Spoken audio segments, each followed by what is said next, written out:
मेरी आवाज आप लोगों तक पहुंच रही होगी।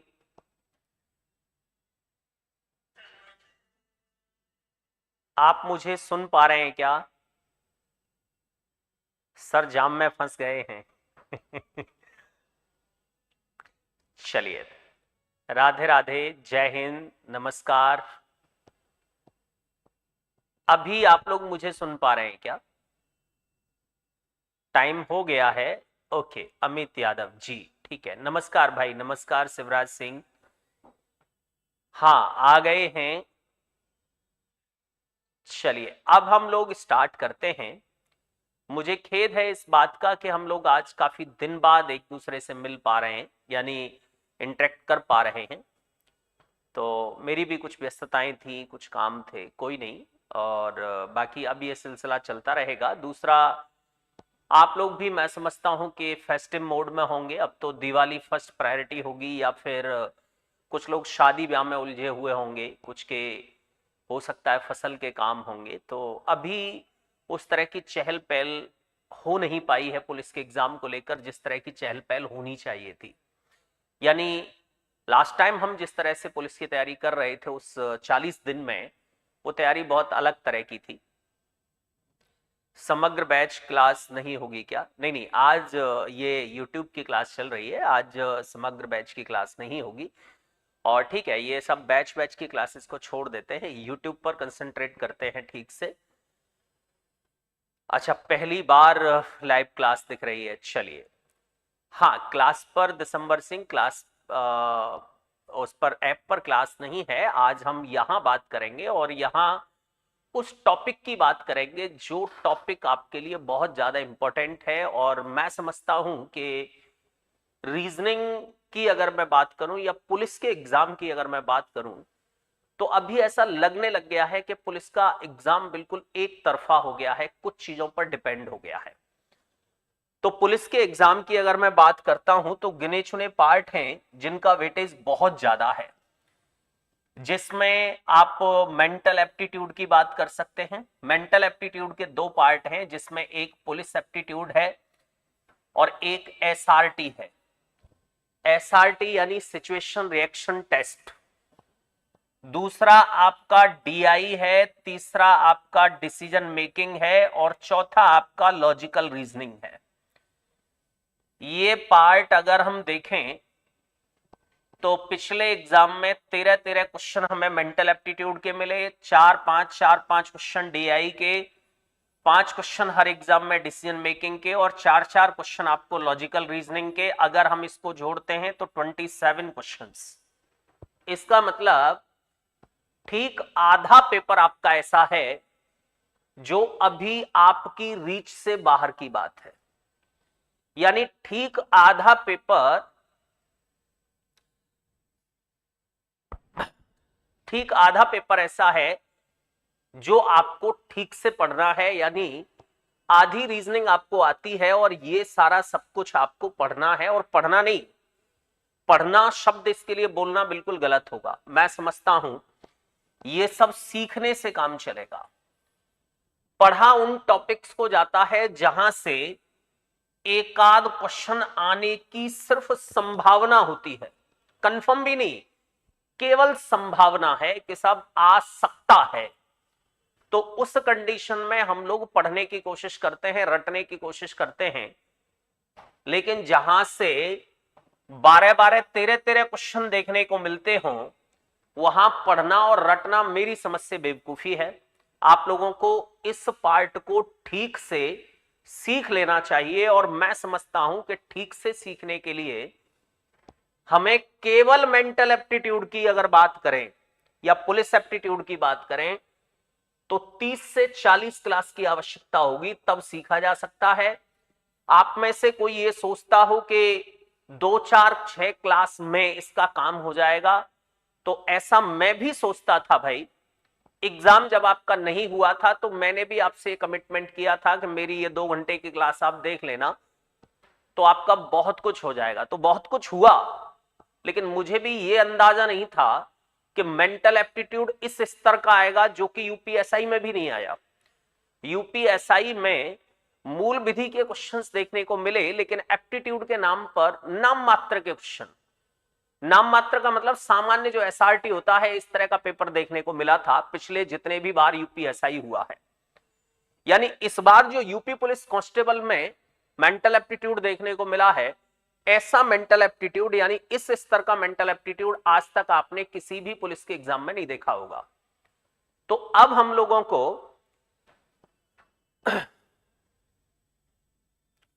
हाँ भाई, ये ऐप की चर्चा ऐप पर करिएगा संदीप, और बाकी आप जो लिख रहे हैं वो मुझे समझ में आ गया, वो उसके लिए फोल्डर बनवा देंगे, बिल्कुल चिंता ना करें, ठीक है। तो अभी उसमें इतनी लंबी चौड़ी फाइल नहीं हुई है, बहुत ज्यादा ऐसा कुछ नहीं हुआ है कि आंखें मतलब आपकी परेशान हो रही हों या आंखें एरर बता रही हों, और बाकी ये इतना कट कॉपी पेस्ट करेंगे तो मेरी आंखें एरर बताने लग जाएंगी, और जो काम की अगर कोई बात कर भी रहा होगा तो वो ठीक से दिखाई नहीं देगा। तो प्लीज आप ये बचपने से थोड़ा सा बाहर आइए, और जब हम एप्टीट्यूड जैसे टॉपिक की बात कर रहे हैं तो हम लोगों को थोड़ा सा कुछ सीखना चाहिए, थोड़ा सा जेन्युइन यानी ओरिजिनल बनने की जरूरत है। केवल नाटक करने से काम नहीं चलेगा, यानी ओरिजिनली अगर आप में सुधार होगा तो आप ठीक से आंसर कर पाएंगे। तो चलिए हम देखते हैं सबसे पहले इसमें एप्टीट्यूड वाला पार्ट। एप्टीट्यूड का मतलब आपका ये जो मेंटल एप्टीट्यूड वाला पार्ट है, इसकी बात करते हैं। तो मेंटल एप्टीट्यूड में बहुत सारे टॉपिक्स हैं, बहुत सारे टॉपिक्स हैं, जिनमें से आज हम एक टॉपिक की बात करेंगे, और उस एक टॉपिक को रटने और पढ़ने की नहीं, उसको सीखने की कोशिश करेंगे। और एक अच्छी बात यह है कि अब हमारे पास बहुत सारे एग्जाम्पल्स हैं कि साहब ये जो पहला टॉपिक है, इस टॉपिक से रिलेटेड क्वेश्चंस इस बार किस तरह के आए थे। तो चीजें अब कनेक्ट हो पाएंगी, यानी अब हमारे सामने प्रूव करने के लिए, यानी एक प्रूफ प्रोवाइड कराने के लिए बहुत सारा मटेरियल है जो कि हम आपको दिखा सकते हैं कि देखिए ये टॉपिक, इस टॉपिक में इन इन चीजों की चर्चा कर रहा है, और इससे रिलेटेड इस तरह का एक एग्जांपल हमने देखा था। ठीक है, चलिए। हाँ भाई, क्लासेस रेगुलर रहेंगी। आप लोग क्या है कि थोड़े परेशान जल्दी हो जाते हैं, और शायद खैर मैं ये कहूं कि आदमी को पहचानना थोड़ा मुश्किल होता है, तो आदमी अपनी बात से इतना जल्दी मुकर जाता है, आदमी अपनी बात से इतना जल्दी फिर जाता है कि मैं आपसे ये भी नहीं कह सकता कि आप मुझ पर यकीन करिए, क्योंकि आपने अब तक बहुतों पर यकीन किया होगा, तो हो सकता है कि वो अपने वादे के अकॉर्डिंग ठीक से खरे नहीं उतरे होंगे। लेकिन मैंने आपसे कहा था कि YouTube पर आपको complete aptitude, complete DI, complete decision making और complete logical reasoning plus complete non verbal, और इसके साथ साथ मॉक टेस्ट, इतना पार्ट तो गारंटी के साथ आपको करा दिया जाएगा। ठीक है, और आज की डेट में मैं समझता हूं आप लोगों को प्रॉब्लम सिर्फ इसी में है। मैं एप्लीकेशन के बहुत ज्यादा किसी समर्थन में नहीं रहता, बस मैंने आपसे सिर्फ एक ही बात कही होगी कि YouTube और एप्लीकेशन दोनों में केवल एक ही डिफरेंस है कि एप्लीकेशन पर चीजें थोड़ी सी सिस्टमेटिक होती है, YouTube पर चीजें उतनी सिस्टमेटिक नहीं होती। बाकी असली रिजल्ट तो आप जानते हैं कि ऑफलाइन का जो रिजल्ट आता है वो ऑनलाइन का कभी नहीं आ सकता। मैं अक्सर कहता हूं कि ऑफलाइन क्लास का रिजल्ट आता है लगभग 20%, एप्लीकेशन से रिजल्ट आता है लगभग 2%, और यूट्यूब से रिजल्ट आता है लगभग 1%। इस तरह का रिजल्ट रहता है। तो ऑफलाइन क्लास की बात बिल्कुल अलग है। ऑफलाइन क्लास में टीचर जो हावी रहता है, टीचर का जो प्रेशर रहता है, हमारे साथी हमसे जब आगे निकलते हैं तो अपने आप आदमी मोटिवेट होता है, अपने आप उसमें एक जोश रहता है, रोज असेसमेंट करता है, रोज उसको ये पता लगता है कि मैं कहां पर हूं। तो असली रिजल्ट तो उसका आता है। तो मैं एप्लीकेशन वगैरह की कोई बात नहीं करता, और यहां जो चर्चा भी करते हैं उनसे मैं यही कहता हूं कि भाई इसकी चर्चा ऐप पर ही करेंगे। तो चलिए हम इस टॉपिक की चर्चा करते हैं, इस टॉपिक को स्टार्ट करते हैं, जो कि आपके सिलेबस का सबसे पहला टॉपिक है। तो क्या टॉपिक है, इसका नाम क्या है, जरा देखिए। आपके सिलेबस में जो दिया गया है, जनहित वादकरण, तो पब्लिक इंटरेस्ट लिटिगेशन कहते हैं इसको। आखिर ये टॉपिक क्या है, ये क्या होता है जनहित, इससे रिलेटेड क्वेश्चन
आवाज आ गई होगी आप लोगों को।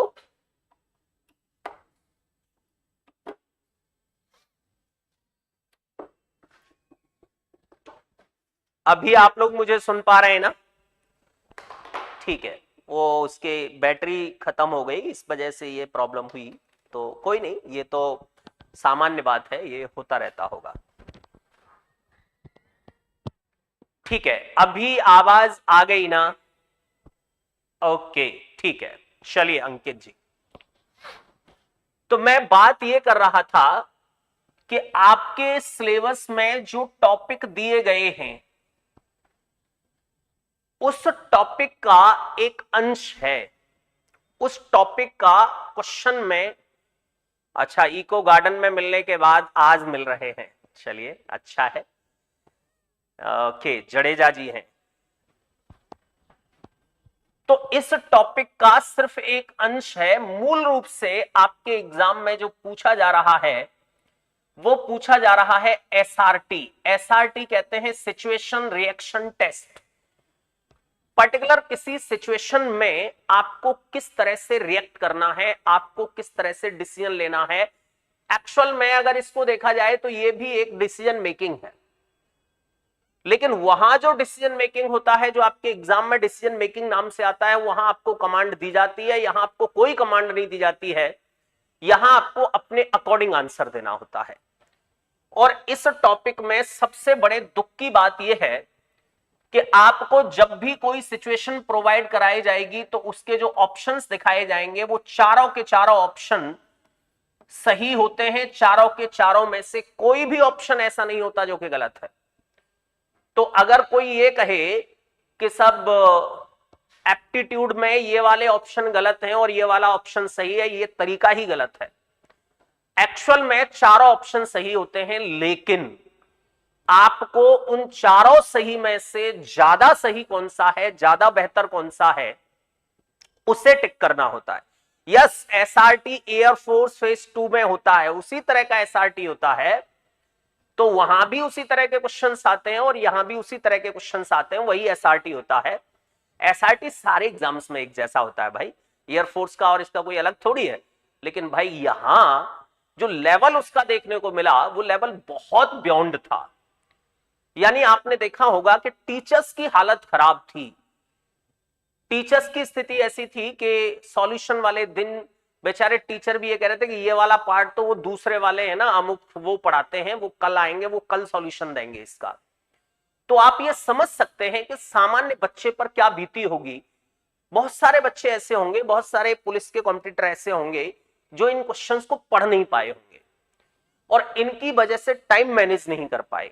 तो अभी भी अगर आप में से कोई भी इन टॉपिक्स को रटने की कोशिश कर रहा है या कोई टीचर आपको ये पढ़ा रहा है कि ये 4 बातें समझ लीजिए और उसके बाद ये टॉपिक आपका हो जाएगा, तो मुझे लगता है कि वो आपको गलत ट्रैक पर ले जा रहा है। 4 बातें समझने से ये टॉपिक नहीं होगा, इसमें 400 बातें समझनी पड़ेंगी, तब जाके ये टॉपिक ठीक से होगा। बाकी 13 में से 7 करना चाहते हैं तो 4 बातें भी मत समझिए, बिना बातें समझे 7 नंबर आ जाएंगे, लेकिन काम 7 से नहीं चलेगा। 13 में से 13 सही होंगे तब काम चलेगा, क्योंकि मैं आपको ये बता चुका हूं कि अगले 5 महीने में कंपटीशन बहुत ज्यादा नहीं तो मिनिमम 1.5 गुना तो बढ़ जाएगा। यानी ऐसे लड़के जो इस बार इन क्वेश्चंस को पढ़ भी नहीं पाए थे, 5 महीने बाद वो 13 में से 13 कराएंगे। कुछ लोग प्रॉपर डेडिकेशन के साथ लगे हुए हैं एग्जाम में, उनको कोई सगाई, कोई बारात, कोई होली दिवाली नजर नहीं आती, सिर्फ एग्जाम। इतने मोटिवेटेड हैं वो लोग। तो ऐसे लोगों को टक्कर देने के लिए आपकी तैयारी भी उसी तरह की होनी चाहिए, सामान्य तैयारी से काम नहीं चलेगा। चलिए देखिए, आज बहुत दिन बाद मिलना हुआ है। जय हिंद इको गार्डन में मिलने के बाद आज मुलाकात हो रही है। तो आज मैं इस फेवर में हूं कि आज हम लोग कमेंट्स जो हैं मैं बहुत ज्यादा नहीं देख पा रहा हूं, आज हम पढ़ने की बात करते हैं। हालांकि कमेंट्स का हमारा और आपका ये तय हो गया है कि क्लास के एंड में कम से कम 10 मिनट हमारी और आपकी चर्चा होगी, फिर आप जो बात करेंगे, जो पूछेंगे, उसका मैं जवाब दूंगा, मैं अपनी कहूंगा, आपकी सुनूंगा, ठीक है। तो अभी हम थोड़ी देर पढ़ने की बात करते हैं और इस टॉपिक को ठीक से सीखने की बात करते हैं। कहीं भी शॉर्टकट अपनाएंगे, लेकिन इन टॉपिक्स में हम कोई शॉर्टकट नहीं अपनाएंगे, क्योंकि यहां वेटेज बहुत ज्यादा है। अगर 10 क्वेश्चन भी आ गए तो 20 नंबर मायने रखते हैं। 20 नंबर से तो आप ये समझ लीजिए कि मेरिट से आउट ही होना पड़ेगा, तो बहुत बड़ा पार्ट है ये। तो क्या है भाई ये जनहित? तो जन शब्द का मतलब तो हम समझते हैं। जन का मतलब कोई भी, जन यानी मनुष्य कह सकते हैं, या जन के व्यापक अर्थों की बात करें तो जिसमें जीव है वो जन है, जिसमें जीव है वो जन है। यानी पशु, पक्षी, कीड़े मकोड़े, पेड़ पौधे, वो सब इस श्रेणी में आते हैं।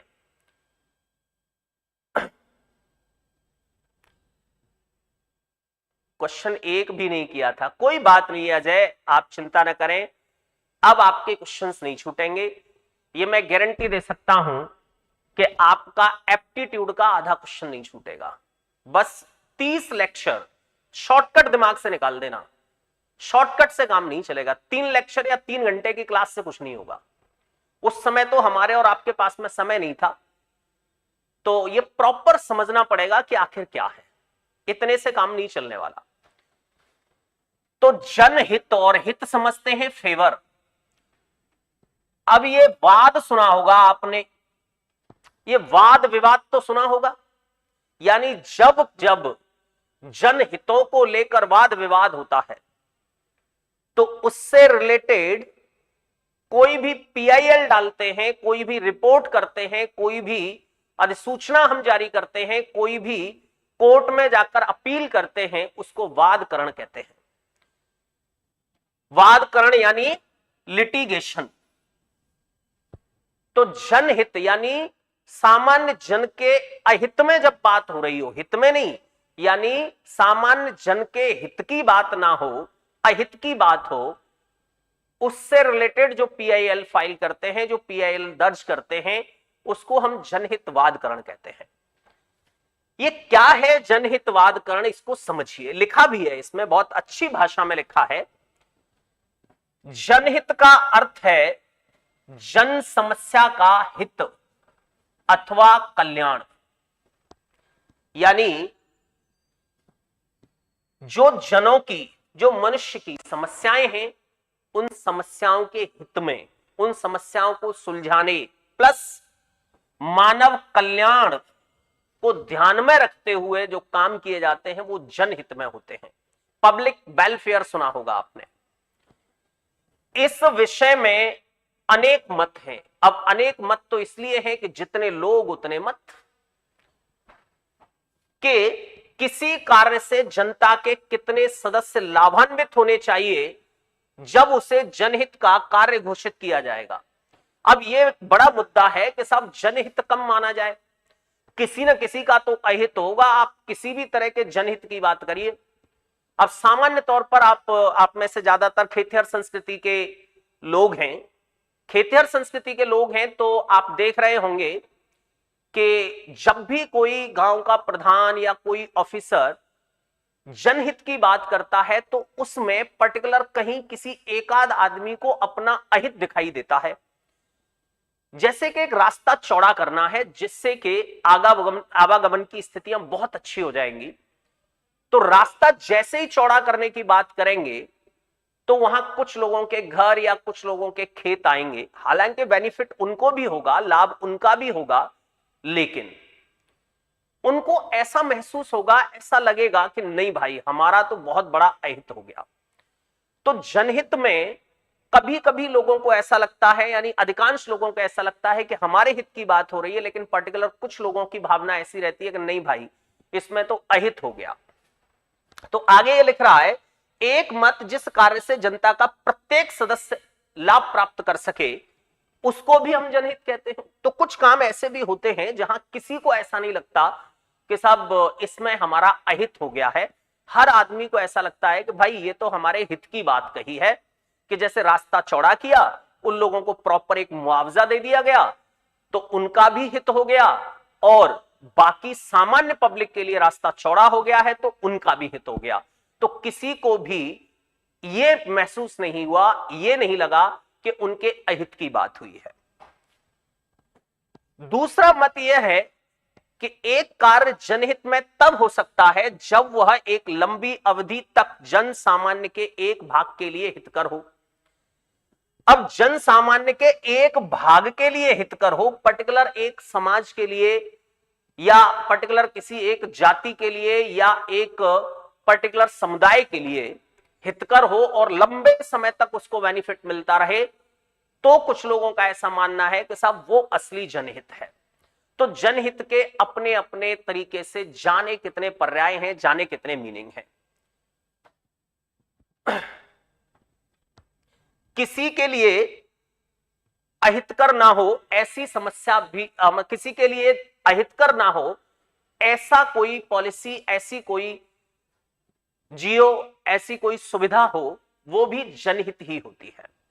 अब इसमें आगे लिखता है ये कि आखिर जनहित में कौन सी चीजें आती है, जनहित का विस्तार कैसे है, क्या है इसमें। ये तो हमने सिर्फ उसके एक सामान्य अर्थ की बात कही। जनहित व्यक्तिगत अथवा किसी व्यक्ति के हित के प्रतिकूल होता है। अब देखो एक परिभाषा ऐसी भी है कि व्यक्तिगत या पर्टिकुलर किसी व्यक्ति के हित में नहीं, वो उसके प्रतिकूल भी होता है। तो मैंने अभी बताया था आपको कि पर्टिकुलर एक आदमी के तो अहित में हो सकता है, उसको ऐसा महसूस हो रहा है कि भाई मेरा तो इससे कोई फायदा होने वाला नहीं है, मेरा तो इससे सिर्फ लॉस होगा। जैसे आपने देखा होगा कि चौधरी चरण सिंह जब प्राइम मिनिस्टर बने तो उन्होंने जितने पटवारी भर्ती हो रखे थे, पहले जातिगत पटवारी हुआ करते थे, पटवारी का बेटा पटवारी, पटवारी का बेटा पटवारी, उस प्रथा को खत्म किया और उन्होंने लेखपाल भर्ती किए। तो सामान्य जन के लिए एक बड़ी बात थी, बहुत अच्छी सुविधा थी, ये जनहित में बात थी। लेकिन पर्टिकुलर एक समुदाय के लिए, पर्टिकुलर एक कास्ट के लिए या पर्टिकुलर एक कम्युनिटी के लिए वो अहित में रहा क्योंकि उनका वो राजशाही सिस्टम खत्म हो गया। तो ऐसी बहुत सारी पॉलिसी होती हैं जो एक आदमी का अहित करती हैं और बाकी बहुत सारे लोगों का हित करती हैं,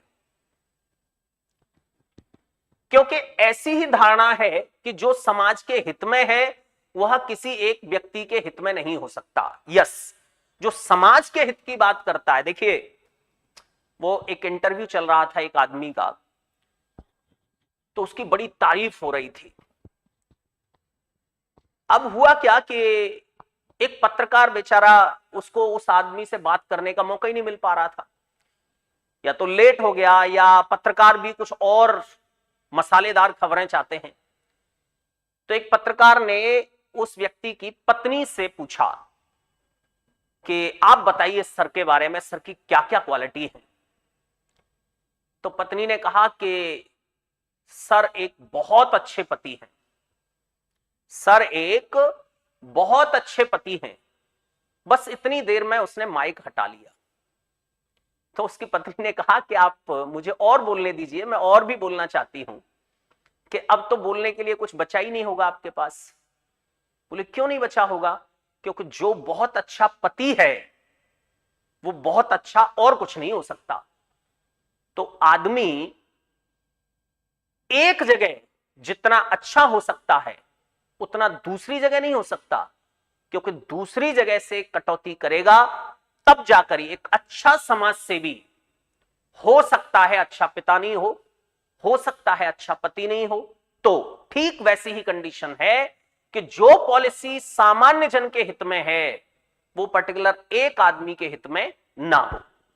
मैं एक बहुत अच्छा टीचर हो सकता हूं, लेकिन इसके लिए मुझे कहीं ना कहीं कॉम्प्रोमाइज करना पड़ेगा। आप कहते हैं कि सर आप लेट आते हैं, 2 मिनट तो लेट आपकी क्लास हो ही जाती है,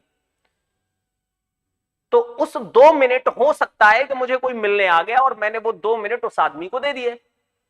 अगर मैं 2 मिनट उस आदमी को नहीं देता तो मैं एक अच्छा टीचर तो कहलाता, लेकिन एक अच्छा व्यक्ति नहीं कहलाता, क्योंकि हमने एक आदमी की अवहेलना की, एक आदमी को समय ही नहीं दिया।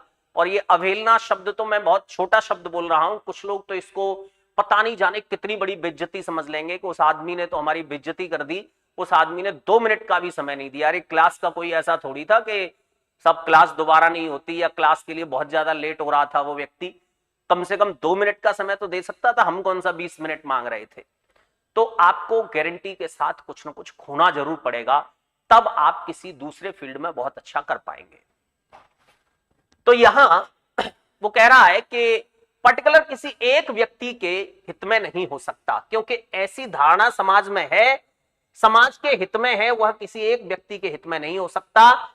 जो किसी एक व्यक्ति के हित में है वो समाज के हित में नहीं हो सकता, क्योंकि एक व्यक्ति का ही अगर फायदा हो रहा है तो वो समाज के हित में नहीं है। फिर जैसे कि आजकल हिंदुस्तान में आपने देखा होगा कि बहुत सारे लोग कहते हैं कि बीजेपी गवर्नमेंट जो है बड़े धनाढ्यों पर ध्यान देती है, अंबानी अडानी वो बहुत पैसे वाले हो गए हैं, तो सामान्य लोगों पर उतना उसका प्रभाव नहीं है, उतना असर नहीं है।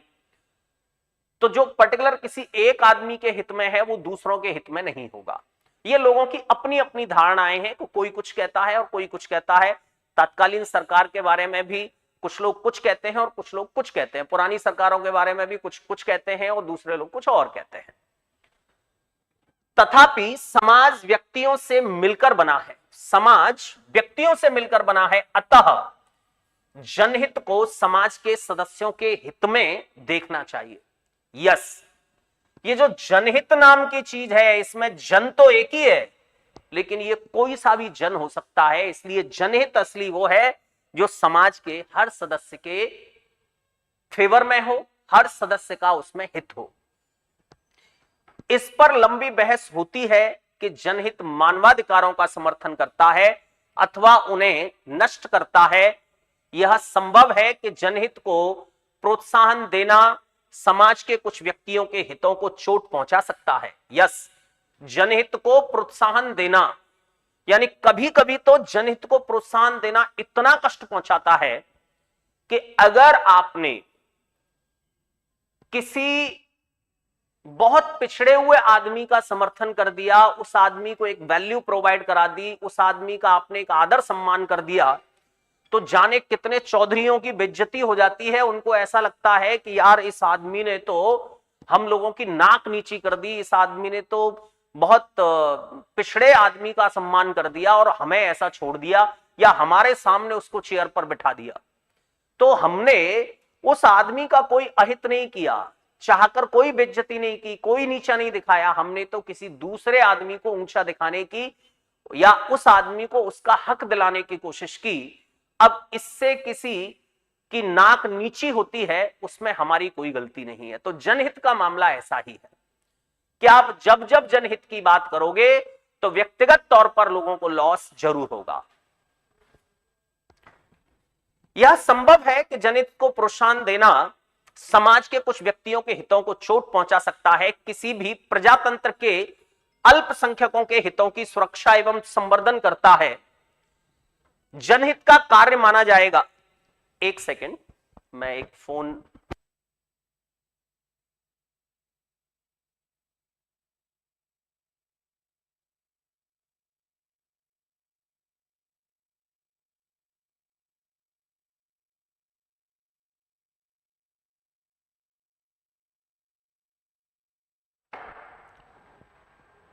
भले ही वह बहुसंख्यकों के हितों में अनुकूल ना हो, यानी समाज के हित में हो, लेकिन समाज में ही जो बहुसंख्यक लोग हैं उनके हित में हो नहीं हो उससे कोई फर्क नहीं पड़ता, लेकिन सामान्य जन का हित होना चाहिए, वो जनहित है। तो जनहित को हमने काफी अच्छे से देखा। अब बात करते हैं जनहितवाद की। जनहितवाद, जहां जनता को कोई क्षति कारित होती है, यानी जब जनता को कोई कष्ट होता है, कोई क्षति होती है, किसी भी तरह की कोई चोट लगती है, कोई आघात होता है, जनता का जहां लॉस होता है, या जनता को जहां नीचा देखना पड़ता है, या उनके मौलिक अधिकारों की वैल्यू या उनका हनन होता है, किसी जन अधिकारी द्वारा अपने कर्तव्य की अवहेलना की गई हो, या किसी जन अधिकारी ने आपकी सुनवाई नहीं की हो, उसका जो काम है, उसकी जो ड्यूटी है, उस ड्यूटी को उसने प्रॉपर नहीं निभाया हो, और उस अधिकारी का कार्य विधि सम्मत नहीं है। विधि सम्मत का मतलब हमारे कॉन्स्टिट्यूशन के, हमारे विधि विधान के अकॉर्डिंग नहीं है, वो उससे साइड होकर चलता है, वो उस विधि के अकॉर्डिंग नहीं करता है।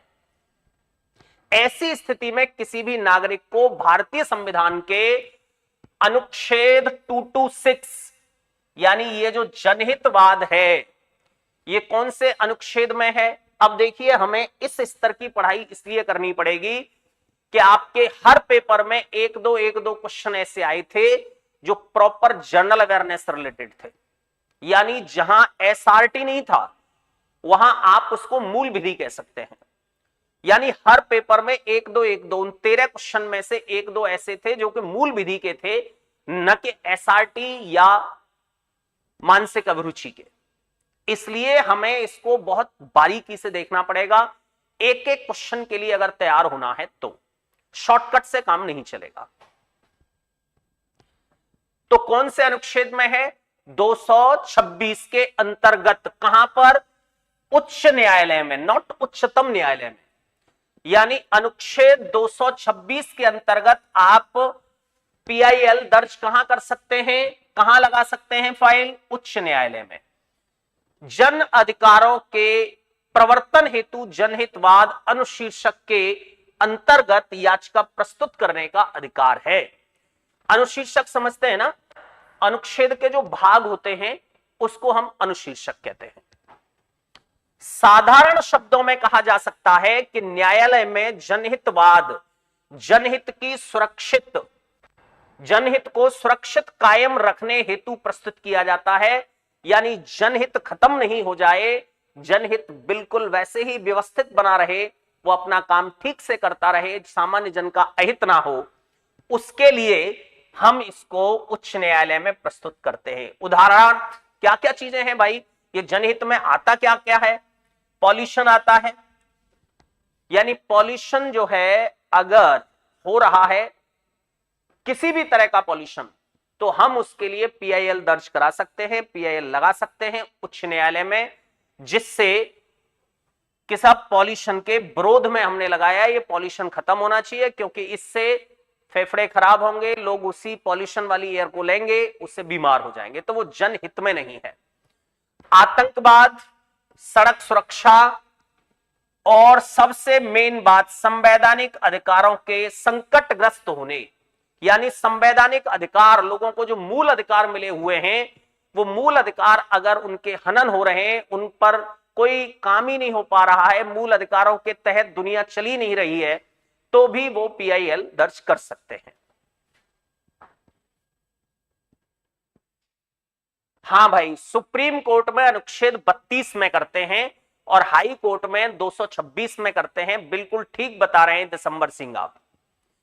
हाई कोर्ट और सुप्रीम कोर्ट दोनों के अनुच्छेद बिल्कुल अलग अलग हैं। जनहितवाद पीआईएल को किसी विधान अथवा अधिनियम में परिभाषित नहीं किया गया है। न्यायाधीशों द्वारा इसे, अच्छा, जनहित पर बहुत सारी कार्रवाइयां, बहुत सारे नियम, इसका विस्तार बाद में हुआ है। यानी पहले मूल संविधान में अगर हम जनहित की बात करेंगे तो बहुत सामान्य सी डेफिनेशन और बहुत छोटे स्तर पर इसको लिखा गया है। इसको लेकर बीच बीच में बड़े काम हुए हैं, और बड़े काम की अगर मैं बात करूं तो शायद आपको पता होगा कि 2011 में तो एक ऐसा काम हुआ जनहित को लेकर जिसमें रोजगार की भी योजना, जो रोजगार की गारंटी है, वो भी जनहित में है। तो उसका बड़ा विस्तार हो गया है। 2007 में भी इसमें कुछ विस्तार हुए। 2007 में मूलतः विस्तार हुआ इसमें कि जो वेश्याओं की संतान होती है उसको पढ़ने का अधिकार है, उसको कहीं भी प्रॉपर उसी तरह से रहने का, जीने का अधिकार है जो सामान्य आदमी को है। तो इस तरह के इसमें बहुत सारी चीजें जुड़ती जा रही हैं, नई नई चीजें इसमें जुड़ती जा रही हैं। न्यायाधीशों द्वारा इसे जन समस्या के लिए हितकारी के रूप में आशेत किया गया है। इसके अनेक क्षेत्र हैं जहां जनहितवाद प्रस्तुत किए जा सकते हैं, और भी अनेक क्षेत्र हैं। पहला इसमें दे रहा है निर्धन व्यक्तियों के मूल मानवाधिकारों का हनन। यानी जब जब गरीब लोगों पर उनके मानवाधिकारों का हनन होगा, उनके मूल अधिकारों का हनन होगा, तो आप पीआईएल फाइल कर सकते हैं। शासकीय योजनाएं, यानी हमारे शासन से जो योजनाएं आती हैं तो जिसके हित में है, जिसके नाम से है, वो योजना, वो मुआवजा उस आदमी को मिलना चाहिए। कि विषय वस्तु एवं संचालन, यानी उसका विषय वस्तु किस तरह का है, उसके लिए एलिजिबिलिटी क्राइटेरिया क्या क्या है, उसको बिगाड़ना नहीं है। कहीं ऐसा नहीं हो कि शासन से जो पॉलिसी किसी ए नाम के व्यक्ति के लिए आई है और आपने उसकी हेडिंग चेंज कर दी कि नहीं साहब ये ए वाले के लिए नहीं, ये तो बी वाले के लिए आई है। शासन ने लोन माफ कर दिया और आपने कहा कि ये लोन माफ तो उन्हीं का होगा जिन्होंने कम से कम 4 किस्तें दे रखी हैं। तो शासन से ऐसा नहीं था, आपने नया नियम बना दिया, यानी आपने उसका विषय वस्तु चेंज कर दिया। तो ऐसी स्थिति में प्लस उसका संचालन अगर ठीक से नहीं किया गया है, ऐसी स्थिति में भी आप पीआईएल दर्ज कर सकते हैं। नगर पालिका प्राधिकारियों को लोक कल्याण पालक हेतु विवश करना, यानी किसी भी अधिकारी को, किसी भी प्राधिकारी को अगर कोई और विवश करता है, कोई और उस पर प्रेशर बनाता है, तो वो लोग भी पीआईएल दर्ज कर सकते हैं कि साहब हम पर इस नेता ने या किसी बड़े और अधिकारी ने इस तरह का प्रेशर बनाया है कि ये जो जनहित में चीजें हैं इनको जनहित में न रखकर विधायक जी के रिश्तेदार को दे दो। तो ऐसा भी अगर करते हैं तो उसके लिए भी आप पीआईएल लगा सकते हैं। हां, मूल ढांचा कभी चेंज नहीं हो सकता। धार्मिक अधिकारों का अतिक्रमण अथवा मूल अधिकारों की स्थापना हेतु। अब धार्मिक अधिकारों का अतिक्रमण, यह मामला ऐसा है कि भाई धार्मिक अधिकारों पर भी कोई अतिक्रमण का मतलब यह है कि धर्म के दायरे में रखकर बहुत सारी चीजें थोप दी जाती है कि ऐसा साहब यहां लिखा है, ऐसा साहब यहां लिखा है, धर्म में ऐसा है, हिंदू धर्म में ऐसा है, और सनातन में ऐसा है, इस्लाम में ऐसा है, क्रिश्चियनिटी में ऐसा है। तो जाने क्या क्या चीजें हम पर बहुत बार थोप दी जाती हैं। तो उन सारी चीजों को हटाइए। सारी चीजों का मतलब जो फालतू की चीजें हैं, जो प्रॉपर वहां फिट नहीं बैठती हैं या जिससे सामान्य जन के हितों की हानि होती है, चाहे भले ही वो धर्म के स्तर पर है, उसको साइड में हटाइए और आप मूल अधिकारों की स्थापना करिए, वो जनहित है। और अगर ऐसा नहीं हो रहा है तो आप इसके लिए भी पीआईएल लगा सकते हैं। अब ये जनहितवाद कब प्रस्तुत किया जा सकता है, तो ये तो वैसे हम तब से देखते ही आ रहे हैं कि साहब जनहितवाद कब प्रस्तुत किया जाता है। तो ये हमें पता लग गया है कि जनहित हमें इन सारी चीजों के विरोध में जब बात होती है, इन सारी चीजों के जनहितों के विरोध में बात करते हैं, तो हम पीआईएल लगा सकते हैं। अब इसमें कुछ एग्जाम्पल दे रहा है भाई कि जनहित में और जो विस्तार हुए हैं वो कहां कहां किन किन चीजों को जनहित में जोड़ दिया गया है। तो जनहित में जोड़ने वाली चीजों की बात करते हैं। कुछ उदाहरण जहां जनहितवाद प्रस्तुत किए जा सकते हैं। न्यायालयों में अपने न्यायिक कार्यों का निर्वहन करने हेतु पाया है कि निर्धन से निर्धन पर व्यक्ति, अशिक्षित ग्रामीण व शहरी श्रमिक महिलाएं, बच्चे, विकलांग व अन्य दलित वर्ग के लोग अपने अज्ञान, अशिक्षा, असामर्थ्य के कारण या तो न्यायालय तक पहुंच नहीं पाते अथवा उन्हें न्याय प्राप्त नहीं होता। पहुंच भी जाए तो न्याय नहीं मिलता है। सबई सहायक सबल के निवलन को सहाय, बयार जरावत आग को दीप दे बुझाए। ऐसे वर्गों को न्याय दिलाने हेतु समाज हितवादकरण अथवा जनहितवादकरण अस्तित्व में आया। यानी ये जनहितवादकरण कब आया?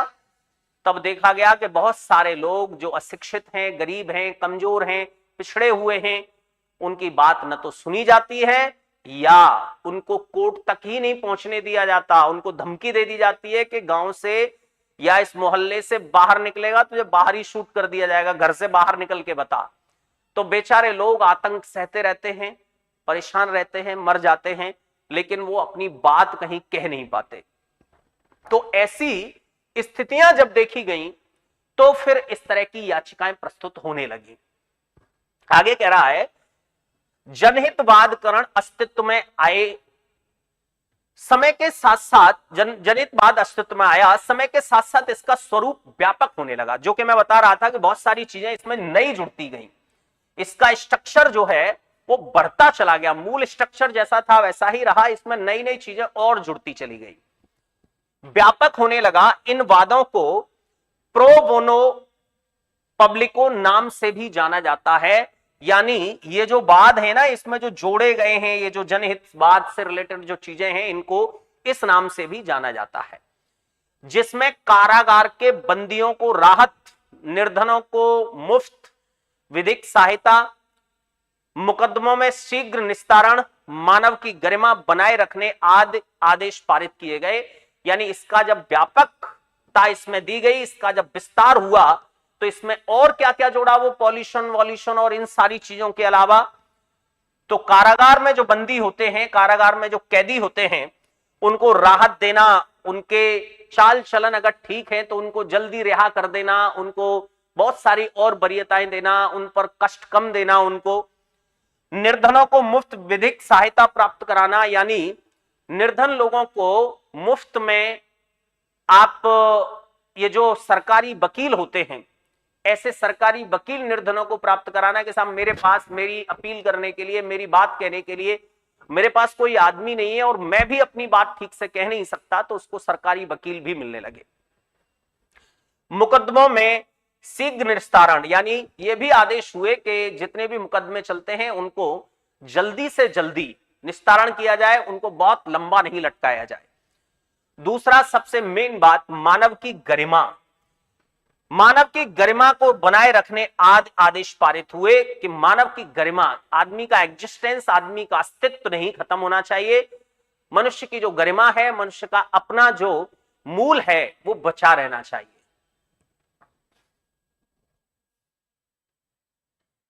अब इसमें नीचे कुछ एग्जाम्पल और दिए जा रहे हैं।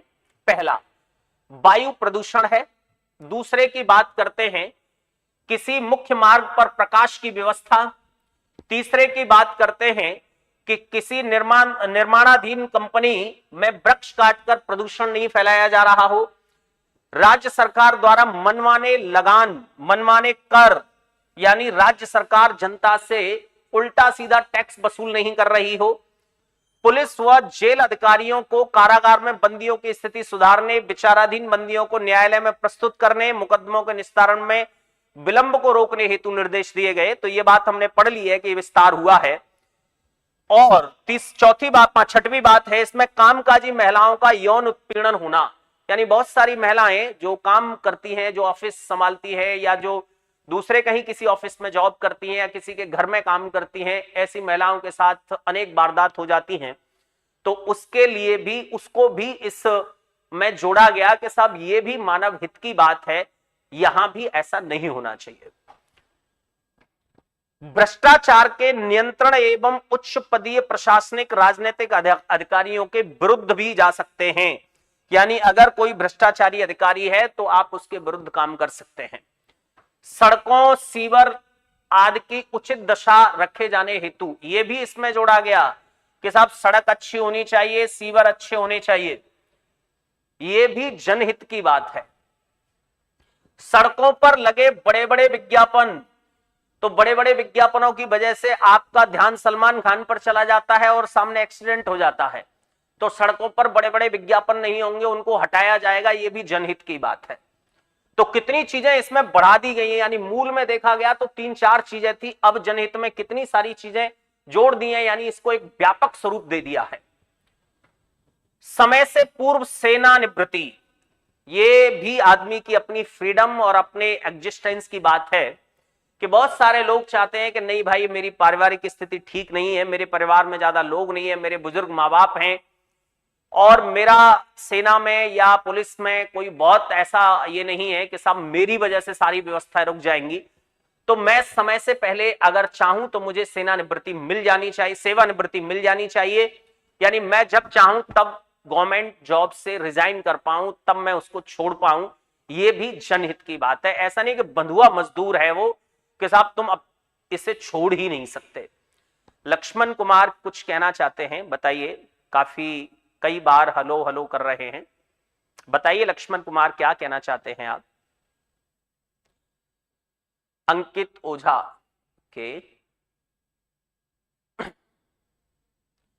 लक्ष्मण कुछ कहना चाहते हैं।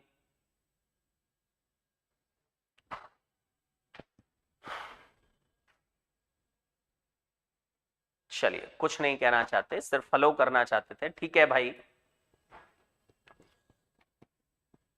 अच्छा एक और बात कि जनहितवाद का कोई दुरुपयोग भी नहीं करेगा, यानी जनहितवाद आपको दे रखा है कि साहब कभी भी आप PIL लगा सकते हैं, लेकिन ऐसा नहीं कि सब फर्जी लगा दी, किसी आदमी को ऐसे ही फंसा रहे हो आप, तो आपके पास अधिकार है लेकिन उसका दुरुपयोग नहीं करेंगे। बाल श्रमिकों को भी जोड़ दिया गया कि छोटे छोटे बच्चों से जो मजदूरी करवाई जाती है, इसके लिए भी आप PIL लगा सकते हैं, PIL प्रस्तुत कर सकते हैं।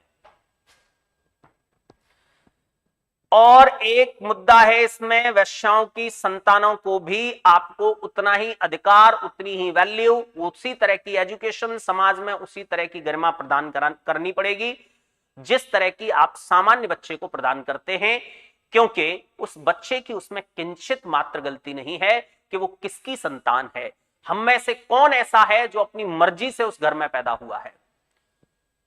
तो हम में से कोई भी अपनी मर्जी का घर, अपनी मर्जी के माँ बाप चयन नहीं कर पाता, तो बेचारा वो बच्चा भी कैसे कर पाएगा? तो उसमें उसकी कोई गलती नहीं, उसको हमें उतनी ही इज्जत देनी चाहिए जितनी इज्जत उसके लिए वांछित है।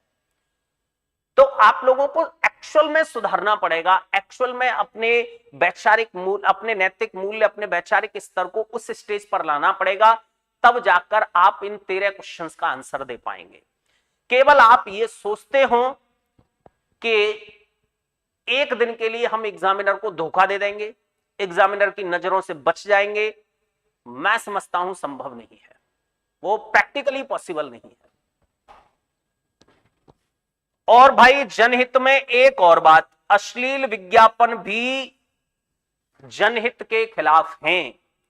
अब अश्लील विज्ञापन जब आएंगे तो उसमें आप पर्टिकुलर किसी एक व्यक्ति जिसका विज्ञापन दिखा रहे हैं, तो वो एक व्यक्ति नहीं है, सिर्फ वो एक समाज है, वो एक समाज का अंग है, तो वो भी जो है जनहित के खिलाफ है, वो भी ठीक नहीं है, आप उसके लिए भी PIL लगा सकते हैं। अब हम बात करते हैं कि इससे रिलेटेड क्वेश्चंस किस तरह के आते हैं। अच्छा ठीक है, इसमें वो एक पार्ट और है सुप्रीम कोर्ट वाला, उसको और देख लीजिए, इसकी प्रक्रिया क्या है और कहां कहां जनहित याचिका दर्ज की जाती है। एक जनहित याचिका अन्य पालिका प्रस्तुत करने के तरीके से ही दाखिल की जाती है। उच्च न्यायालय में जनहित याचिका संविधान के अनुच्छेद जो हमने पहले पढ़ा 226 के अंतर्गत प्रस्तुत की जाती है, और सर्वोच्च न्यायालय में जनहित याचिका संविधान के अनुच्छेद 32 के अंतर्गत प्रस्तुत की जाती है। ये दोनों के दोनों क्वेश्चन UPSI 2017 में पूछे गए। यही दोनों बिल्कुल एज इट इज पूछे गए हैं कि जनहित याचिका हाई कोर्ट में कौन से आर्टिकल के अंतर्गत और सुप्रीम कोर्ट में कौन से आर्टिकल के अंतर्गत, यानी एक पाली में एक पेपर में पूछा गया है हाई कोर्ट का और दूसरी पाली में पूछा गया है सुप्रीम कोर्ट का। तो इस बार 2-3 क्वेश्चन आपके पेपर में भी, हर पेपर में एक दो क्वेश्चन ऐसे थे जो प्रॉपर मूल विधि के थे, प्रॉपर जनरल अवेयरनेस के थे, यानी उसमें एसआरटी और मानसिक अभिरुचि नहीं था। तो मुझे लगता है कि भाई ठीक से पढ़ लो तो ही काम चलेगा।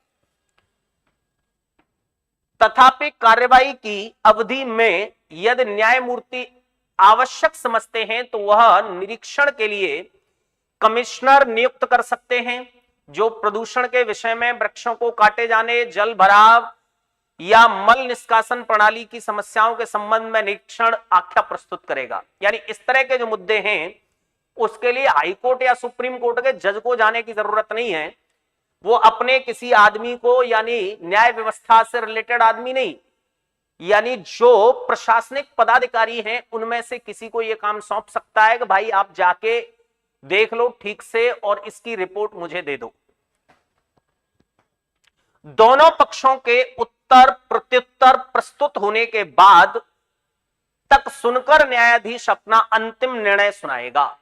तो जिसने पीआईएल दर्ज की है और जिसके खिलाफ की है उन दोनों का मामला ठीक से कोई पुलिस कमिश्नर वगैरह वो देखेगा और वो आख्या प्रस्तुत करेगा, वहां जाके बताएगा कि साहब ये रिपोर्ट है मेरी, मैंने ये सर्वे किया है, उसके आधार पर उसको सजा दी जाएगी।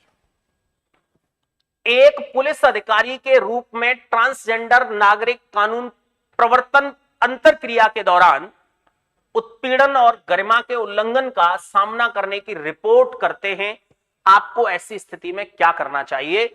यानी एक पुलिस अधिकारी हैं आप और वहां कौन आता है, ट्रांसजेंडर यानी जो ट्रांसजेंडर कम्युनिटी होती है, यानी जिनमें स्त्रीत्व और पुरुषत्व दोनों होते हैं, ऐसे लोग।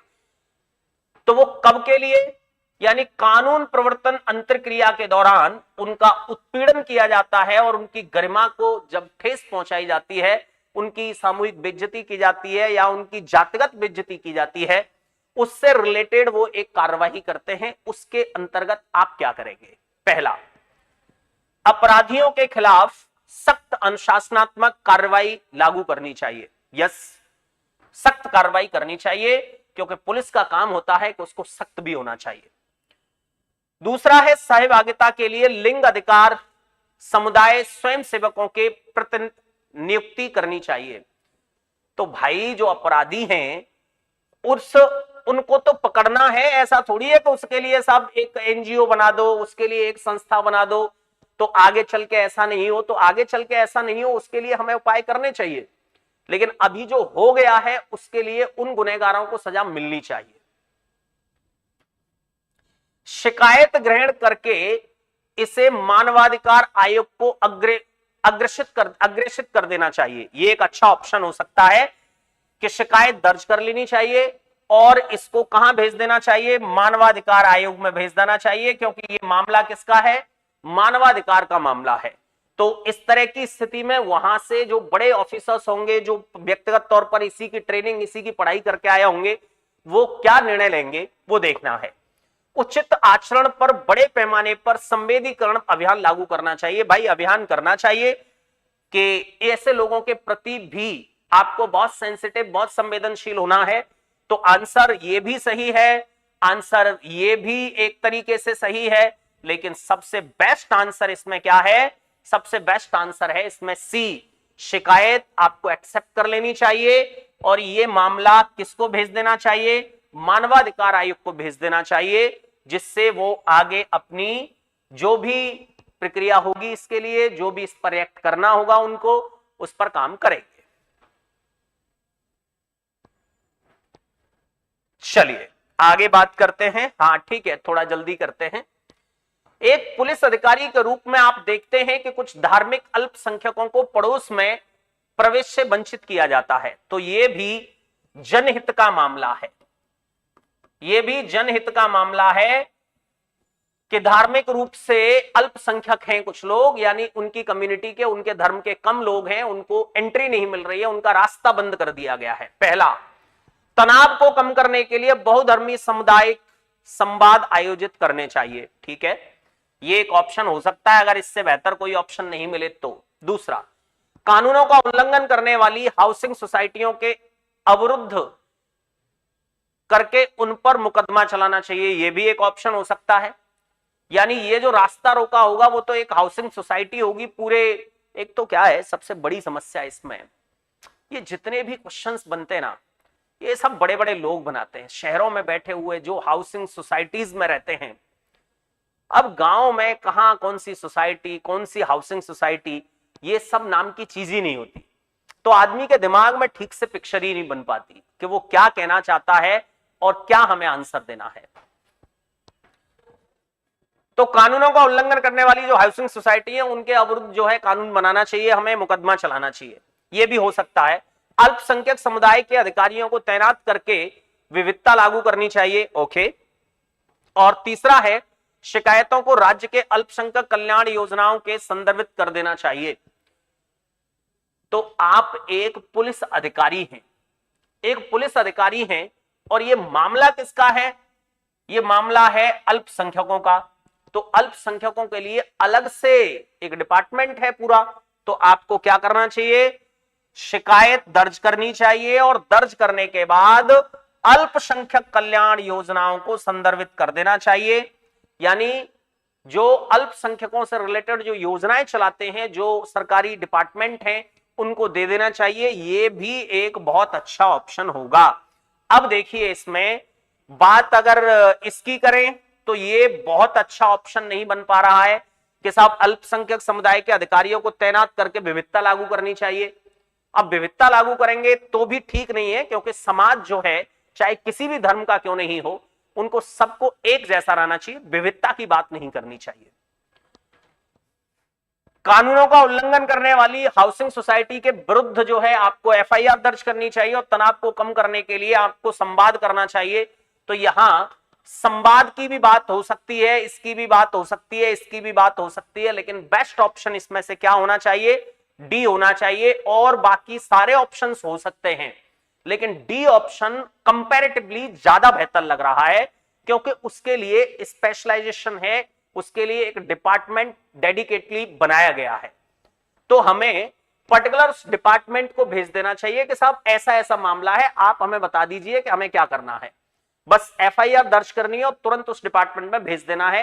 फिर वो डिपार्टमेंट बताएगा कि भाई मामला इस तरह का कैसा सेंसिटिव है, कैसा है, क्योंकि उस डिपार्टमेंट ने ऐसी जाने कितनी केस स्टडी की होंगी, ऐसे जाने कितने रोज के केस आते होंगे। तो ऐसी स्थिति में पुलिस को कैसे कदम उठाना है, क्या करना है, किन लोगों को अरेस्ट करना है कि नहीं करना है, तो वहां से उनको गाइडेंस मिलेगा। उसके आधार पर पुलिस अपना काम करेगी। एक पुलिस अधिकारी के रूप में कुछ धार्मिक रीति रिवाज पूजा स्थलों में महिलाओं के प्रवेश पर सर्वोच्च न्यायालय के निर्देशों का उल्लंघन करते हैं। तो एक पुलिस अधिकारी के रूप में भाई आप क्या करेंगे? अगर कुछ धार्मिक रीति रिवाज पूजा स्थलों में महिलाओं के प्रवेश को लेकर यह कहा जाता है कि साहब ये तो बजरंगबली का मंदिर है, यहां महिलाएं नहीं आएंगी, यहां महिलाओं का जाना वर्जित है या आना वर्जित है, ऐसी अगर स्थिति होगी तो आप क्या करेंगे? पहला, छुट्टियां लेकर स्थिति से बचना चाहेंगे। तो आप यह समझ लीजिए कि फिर तो आप एक अच्छे पुलिस वाले तो क्या, एक अच्छे व्यक्ति भी नहीं है। यदि आवश्यक हो तो विरोधी समूहों को हटाकर निर्देश लागू करने चाहिए। यस, हो सकता है कि आवश्यक हो तो सर्वोच्च न्यायालय ने क्या कहा है, क्या निर्देश दिए हैं, वो तुरंत लागू करने चाहिए कि सर्वोच्च न्यायालय ने इसके लिए ये बनाया है, ये नियम है, महिलाओं के लिए 1 सेकंड में नया रास्ता बनेगा कि साहब महिलाएं इस लाइन से जाएंगी और पुरुष इस लाइन से जाएंगे, और उसको लागू कर देना चाहिए। दूसरा क्या है? आध्यात्मिक प्रमुखों की सहायता का लाभ उठाते हुए राय देने वाले नेताओं को संवेदनशील बनाना चाहिए। तो ये तो एक उपाय है कि साहब ऐसा कर देना चाहिए कि जो लीडर, जिनकी बात लोग मानते हैं, ऐसे लीडर्स को पहले सेंसिटिव बनाना चाहिए कि भाई महिलाएं भी समाज का अंग हैं, उनको भी जाने का अधिकार है, तो कृपया उनको मत रोकिए। तो उनको सेंसिटिव कर देना चाहिए, सेंसिटिव बना देना चाहिए। तो ये मैं समझता हूं बहुत ज्यादा कोई उचित आंसर नहीं है। अदालती फैसलों को बरकरार रखते हुए इन रीति रिवाजों के खिलाफ सार्वजनिक रूप से आरोप लगाने की धमकी देने से क्या काम चलेगा? पुलिस धमकी देने के लिए थोड़ी होती है, पुलिस तो तुरंत काम करने के लिए होती है। अब आपके पास दो ऑप्शन, एक ही ऑप्शन बचता है सिर्फ, कौन सा? बी। यदि आवश्यक हो तो विरोधी समूहों को हटाकर निर्देश लागू कर देने चाहिए। अगर आवश्यक नहीं है तो ठीक है भाई, विरोधी समूह भी वहां बने रहेंगे और महिलाओं का भी जाना वर्जित नहीं होगा, महिलाएं भी जाती रहेंगी। और ऐसा लग रहा है कि ये विरोधी समूह जब तक यहां रहेगा तब तक महिलाएं जो हैं चिंतित रहेंगी, महिलाएं परेशान रहेंगी। तो विरोधी समूह को वहां से तुरंत हटा देना चाहिए कि भाई आप मंदिर परिसर को खाली कर दीजिए, सिर्फ इसमें महिलाएं जाएंगी, आप लोग हट जाइए। जो आंदोलनकारी हैं, जो विरोधी हैं, उनको साइड कर दिया जाएगा। अगला क्वेश्चन देखिए, आप एक पुलिस अधिकारी के रूप में तैनात हैं। एक महिला ने अपनी नाबालिग बेटी की अंतरंग तस्वीरों, अंतरंग समझते हैं ना, अश्लील जो तस्वीरें होती है, के संबंध में फोन पर उत्पीड़न की शिकायत की। कानून के अनुसार आपको क्या करना चाहिए? तो ये भी जनहित की बात है, ये भी क्या है? जनहित की बात है। यानी हर क्वेश्चन में, ये जितने भी क्वेश्चंस मैं आपको करा रहा हूं, ये सब छांट छांट कर वही क्वेश्चंस लिए गए हैं जिनमें जनहित की बात की गई है। पहला, माता पिता को अपनी बेटी से परामर्श करने की सलाह देनी चाहिए। तो ये काम करना चाहिए, लेकिन सिर्फ इस अकेले काम से काम नहीं चलेगा। जो आपको ब्लैकमेल कर रहा है, जो आपको धमकी दे रहा है, फोन पर आपको अश्लील पिक्चर भेज रहा है कि मैं, अगर आपने ऐसा नहीं किया, आपने मेरी बात नहीं मानी, तो मैं ये वायरल कर दूंगा या मैं फेसबुक पर डाल दूंगा, तो उसके खिलाफ भी कुछ करना चाहिए। नाबालिग के माता पिता को सावधान करना चाहिए और वैधानिक आरोप दायर करने चाहिए। यस, ये एक अच्छा ऑप्शन है, ऐसा करना चाहिए। लेकिन और भी आगे देख लेते हैं कि कहीं ऐसा तो नहीं है कि और अच्छे ऑप्शंस हों। कॉलर आईडी ट्रेस के आधार पर आरोपी को गिरफ्तार करना चाहिए। नाबालिग की गलती बताते हुए मामले को नजरअंदाज कर देना चाहिए। तो नजरअंदाज करना तो बिल्कुल ठीक नहीं है, नाबालिग की कोई गलती नहीं होती, बालिग हो तो भी कोई गलती नहीं है। आप किसी को ब्लैकमेल नहीं कर सकते, इवन आप किसी की वॉइस कॉल रिकॉर्ड नहीं कर सकते। अब तो मैं समझता हूं कि वो रिकॉर्डर वगैरह भी हटा दिए गए हैं, अब आपकी कॉल रिकॉर्ड नहीं होती। तो अब ये दो ऑप्शन बचते हैं भाई। एक बचता है कि नाबालिग के माता पिता को सावधान कर देना चाहिए और वैधानिक आरोप दायर कर देने चाहिए। अब वैधानिक आरोप दायर कर देने चाहिए, आरोप दायर करने से क्या होता है? ये तो कोई आरोप नहीं है, उस आदमी को जब तक पकड़ेंगे नहीं तब तक थोड़ी काम चलेगा। आपने एफआईआर दर्ज कर ली साहब, एक वैधानिक आरोप लगा दिया कि साहब ऐसा ऐसा हुआ है, उससे नहीं काम चलेगा। काम चलेगा कि उस आदमी ने किस आईडी से, किस व्हाट्सएप नंबर से या किस मोबाइल नंबर से आप लोगों को ये सब भेजा है। उस आदमी को तुरंत पकड़ो, उसको ट्रेस करो और उसको जेल में डालो। उसके बाद माता पिता को सावधान करो, उसके बाद उनको सलाह दो।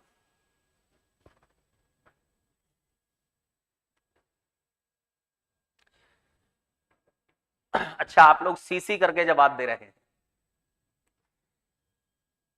एक पुलिस अधिकारी के रूप में आपके जिले में अल्पसंख्यक धार्मिक घृणा अपराधों की रिपोर्ट करते हैं, आप क्या करेंगे? यहां भी वही जनहित है। आपके जिले में अल्पसंख्यक धार्मिक घृणा अपराधों की शिकायत करते हैं कि साहब हमें धार्मिक रूप से हमसे घृणा की जाती है या हमसे नफरत की जाती है। तो उस स्थिति में आप एक पुलिस अधिकारी हैं, आप क्या करेंगे? पहला, सामुदायिक नेताओं को शामिल करते हुए अंतर धार्मिक शांति पहल का आयोजन करना चाहिए। ठीक है भाई, कर सकते हैं ऐसा भी, यानी लोगों को मोटिवेट कर सकते हैं, लोगों को एजुकेट कर सकते हैं, लोगों में उस तरह की संवेदनाएं पैदा कर सकते हैं।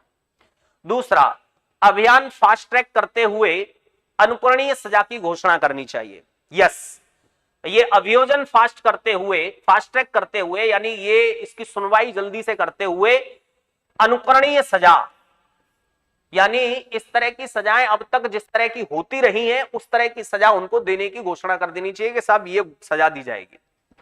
तीसरा है, नफरत भरे पोस्टों की बड़े पैमाने पर रिपोर्ट करने के लिए जिला साइबर गश्त लागू कर देनी चाहिए। कट्टरपंथी वैचारिक समूहों पर ऑनलाइन प्रोफाइल निगरानी करनी चाहिए। यानी पहली बात तो यह है कि इसमें कहीं भी ऐसा नहीं समझ में आ रहा है ऊपर कि साहब ये मोबाइल फोन से या सोशल मीडिया के द्वारा ऐसा फैलाया जा रहा है कि साहब हमसे घृणा की जाती है, लेकिन ऑप्शन बता रहा है कि साहब सोशल मीडिया का भी इसमें कुछ मामला है। तो एक तो यह है कि साहब कट्टरपंथी वैचारिक जो समूह हैं उन समूहों की ऑनलाइन प्रोफाइलिंग करनी चाहिए, उनको पहचानना चाहिए कि आखिर ये कौन कौन लोग हैं, कौन ये सब गड़बड़ कर रहा है, कौन गाली दे रहा है धार्मिक रूप से। तो ऐसा हम कर सकते हैं। दूसरा क्या है, नफरत भरे पोस्टों की बड़े पैमाने पर रिपोर्ट करने के लिए जिला साइबर गश्त लागू कर देनी चाहिए। अब ये वाला ऑप्शन और ये वाला ऑप्शन ऑलमोस्ट सेम है, दोनों ऑप्शंस में मैं नहीं समझता कि कोई अंतर है। यहां भी वही कह रहा है कि जो नफरत वाली पोस्ट आ रही है उनका वही साइबर सेल को दीजिए और उसका पता करवाइए कि भाई कौन कौन लोग हैं। यहां भी वही बात है कि ऑनलाइन उनकी प्रोफाइलिंग करनी चाहिए, पहचानना चाहिए उनको कि कौन कौन लोग हैं। तो अब दो आंसर तो आप लगाने से रहे, इसलिए सबसे बेहतर यह है कि अभियोजन फास्ट ट्रैक करते हुए ये काम जल्दी करो, क्योंकि धार्मिक मामला है, धार्मिक मामले को आप लेट नहीं कर सकते, क्योंकि धार्मिक आग जब भड़कती है तो पुलिस कम पड़ जाती है। इसलिए इसको तुरंत समझिए, तुरंत देखिए और जो अनुकरणीय सजा है वो सजा की घोषणा कर दीजिए कि साहब अगर ऐसा किया गया तो ये सजा आपको दी जाएगी या उनको पकड़ के उनको सजा दीजिए। तो आंसर यहां सबसे बेस्ट आंसर क्या होगा, बी आंसर होगा। अब देखिए, एक पुलिस अधिकारी के रूप में आपको एक बैंक मैनेजर की बंधकों के साथ चल रही सशस्त्र डकैती के बारे में घबराहट भरी कॉल आती है।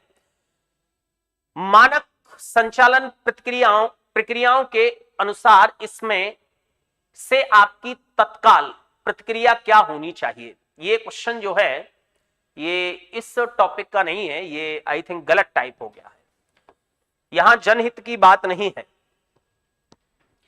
एक पुलिस अधिकारी के रूप में आप वरिष्ठ अधिकारियों के खिलाफ महिला कांस्टेबलों की ओर से कार्यस्थल पर यौन उत्पीड़न की शिकायत देखते हैं। यानी कुछ बड़े ऑफिसर्स जो हैं महिलाओं के साथ जो है यौन उत्पीड़न करते हैं और महिलाएं उसके खिलाफ शिकायत करती हैं कि हमारे साथ जो है गलत हुआ है, हमारे साथ यौन उत्पीड़न हुआ है। तो उस स्थिति में आप क्या करेंगे। पहला, गोपनीयता सुनिश्चित करते हुए मामले को बाहरी एजेंसियों को संदर्भित करेंगे। ओके, हो सकता है भाई, गोपनीय रखना ये इसलिए जरूरी होता है कि उस महिला को, बेचारी को वहां नौकरी भी करनी है, उसको कल किसी से नजरें भी मिलानी है। तो आप अगर उसके बारे में इस तरह से न्यूज़पेपर में निकलवा देंगे कि अमुक महिला के साथ किसी ऑफिसर ने गलत काम किया या किसी ऑफिसर ने अभद्रता की, तो बेचारी वो नजरें नहीं मिला पाएगी। इसलिए मामले को गोपनीय रखना बहुत जरूरी होता है। दूसरा क्या है, बड़े पैमाने पर लिंग संवेदनशीलता प्रशिक्षण मॉड्यूल लागू कर देना चाहिए। काम इससे नहीं चलेगा भाई, बड़ा ऑफिसर है, ये संवेदनशीलता अगर आनी होती तो अब तक आ जाती। दूसरा क्या है कि संवेदनशीलता आगे ये काम ना हो उसके लिए जरूरी है, लेकिन जो हो चुका है उसके लिए सजा भी जरूरी है। यानी पुलिस का काम ठीक वैसा ही होता है जैसा माता पिता का होता है। माता पिता में से अक्सर आपने देखा होगा कि मां जब पीटती है तो पिताजी सिर पर हाथ फेरते हैं और पिताजी जब कूटते हैं तो मां दुलारती है। ऐसा ही पुलिस का काम होता है कि पुलिस एक हाथ से या एक आंख से शक्ति बरतती है और दूसरी आंख से वो ये भी देखती है कि आखिर ये भी मनुष्य है। यानी ऐसा नहीं है कि बिल्कुल निर्दयी हो जाए, तो पुलिस निर्दयी भी नहीं हो सकती। तो जो आरोप हुआ है यानी जो घटना हुई है उनको सजा भी देनी है। कमांड भूमिकाओं के से आलिप्त क्रमिकों के स्थानांतरण को लागू कर देना चाहिए। भाई ये तो फिर वहां जाकर भी गड़बड़ करेंगे। यानी जिन जिन लोगों ने इस घटना को अंजाम दिया है, जो जो लोग इस तरह के हैं, उन सबको ट्रांसफर कर देना चाहिए। तो ट्रांसफर करने से थोड़ी काम चलेगा, काम चलेगा उनको सजा देने से। तो ये पॉसिबल नहीं है। कार्रवाई का वादा करते हुए आंतरिक शिकायत समिति का गठन करना चाहिए। यस, ये है सबसे मेन बात। अब ये समिति क्यों बनानी चाहिए? समिति इसलिए बनानी चाहिए कि मामला डिपार्टमेंट का है। अब डिपार्टमेंट का मामला है तो वो डिपार्टमेंट में सुलझे, या ये भी देखना जरूरी होता है कि कहीं ऐसा तो नहीं है कि कोई महिला कांस्टेबल जो है आरोप लगा रही है और समस्या पता लगे कि कुछ और ही निकले। समस्या ऐसी हो कि कोई भी ऑफिसर उसको बहुत ज्यादा रेस्ट नहीं मिलने दे रहा है, बहुत ज्यादा छुट्टी नहीं दे रहा है, उसको उसके अनुसार नहीं काम करने दे रहा है, और उसने दूसरे दिन उस पर यौन उत्पीड़न का मामला दर्ज करवा दिया, तो ऐसा भी नहीं कर सकते। उसके लिए प्रॉपर एक समिति बनानी चाहिए, उस मामले की प्रॉपर जांच होनी चाहिए, और उसके बाद उसके खिलाफ प्रॉपर जो कार्रवाई होनी चाहिए, जो वांछित है, वो कार्रवाई हमें करनी चाहिए। इसलिए यहां पर इन सारे ऑप्शंस के कंपैरिजन में डी वाला जो आंसर है वो बहुत बेहतर आंसर है। आगे अब हम आगे बात कर रहे हैं प्रॉपर उस जनरल अवेयरनेस की। ये 7-8 क्वेश्चन ऐसे थे जो कि आपने देखे कि जनहित से रिलेटेड थे। अब हम उस जनरल अवेयरनेस की बात कर रहे हैं जिस जनरल अवेयरनेस के एक दो क्वेश्चंस आए थे आपके एग्जाम में। तो इस टॉपिक से रिलेटेड और क्वेश्चन अब तक कहां यूपीएसआई में या यूपी पुलिस कांस्टेबल में जो पूछे गए हैं वो सारे क्वेश्चंस हैं ये। तो पहला है जनहित का कौन सा अर्थ सही है। तो जनहित हमने बहुत अच्छे से पढ़ लिया है, प्रत्येक व्यक्ति को रोजगार मिले। तो भाई रोजगार का मामला भी मैंने आपको बताया कि 2011 में जनहित में जोड़ दिया गया है, ठीक है। दूसरा क्या है, प्रत्येक व्यक्ति को रहने के लिए घर मिले। नहीं, घर का मामला अभी तक जनहित से बाहर है, घर का मामला जनहित में नहीं है। प्रत्येक व्यक्ति को शिक्षा मिले, ये है। और चौथा है जनता के प्रत्येक व्यक्ति का कल्याण हो। तो इस कल्याण शब्द में ये सब कुछ हो गया। ये जितने भी ऑप्शन है ये सब किस में आ गए, जन कल्याण में आ गए। तो यहां आपको जन कल्याण वाला आंसर लगा देना है। जीएसबी ऑनलाइन पढ़ाइए यूपीपी पुलिस कांस्टेबल। अरे भाई सब कैसे पढ़ाएंगे चलिए देखते हैं, अभी इसी को देखते हैं। ये टॉपिक अपने आप में इतना है मेंटल एप्टीट्यूड के, अगर ये हो गया तो ये जीएस से भी बहुत आगे है। तो इसके लिए आप बिल्कुल चिंता ना करें, आधा नंबर भी कम नहीं होगा, कहीं कोई प्रॉब्लम नहीं आएगी।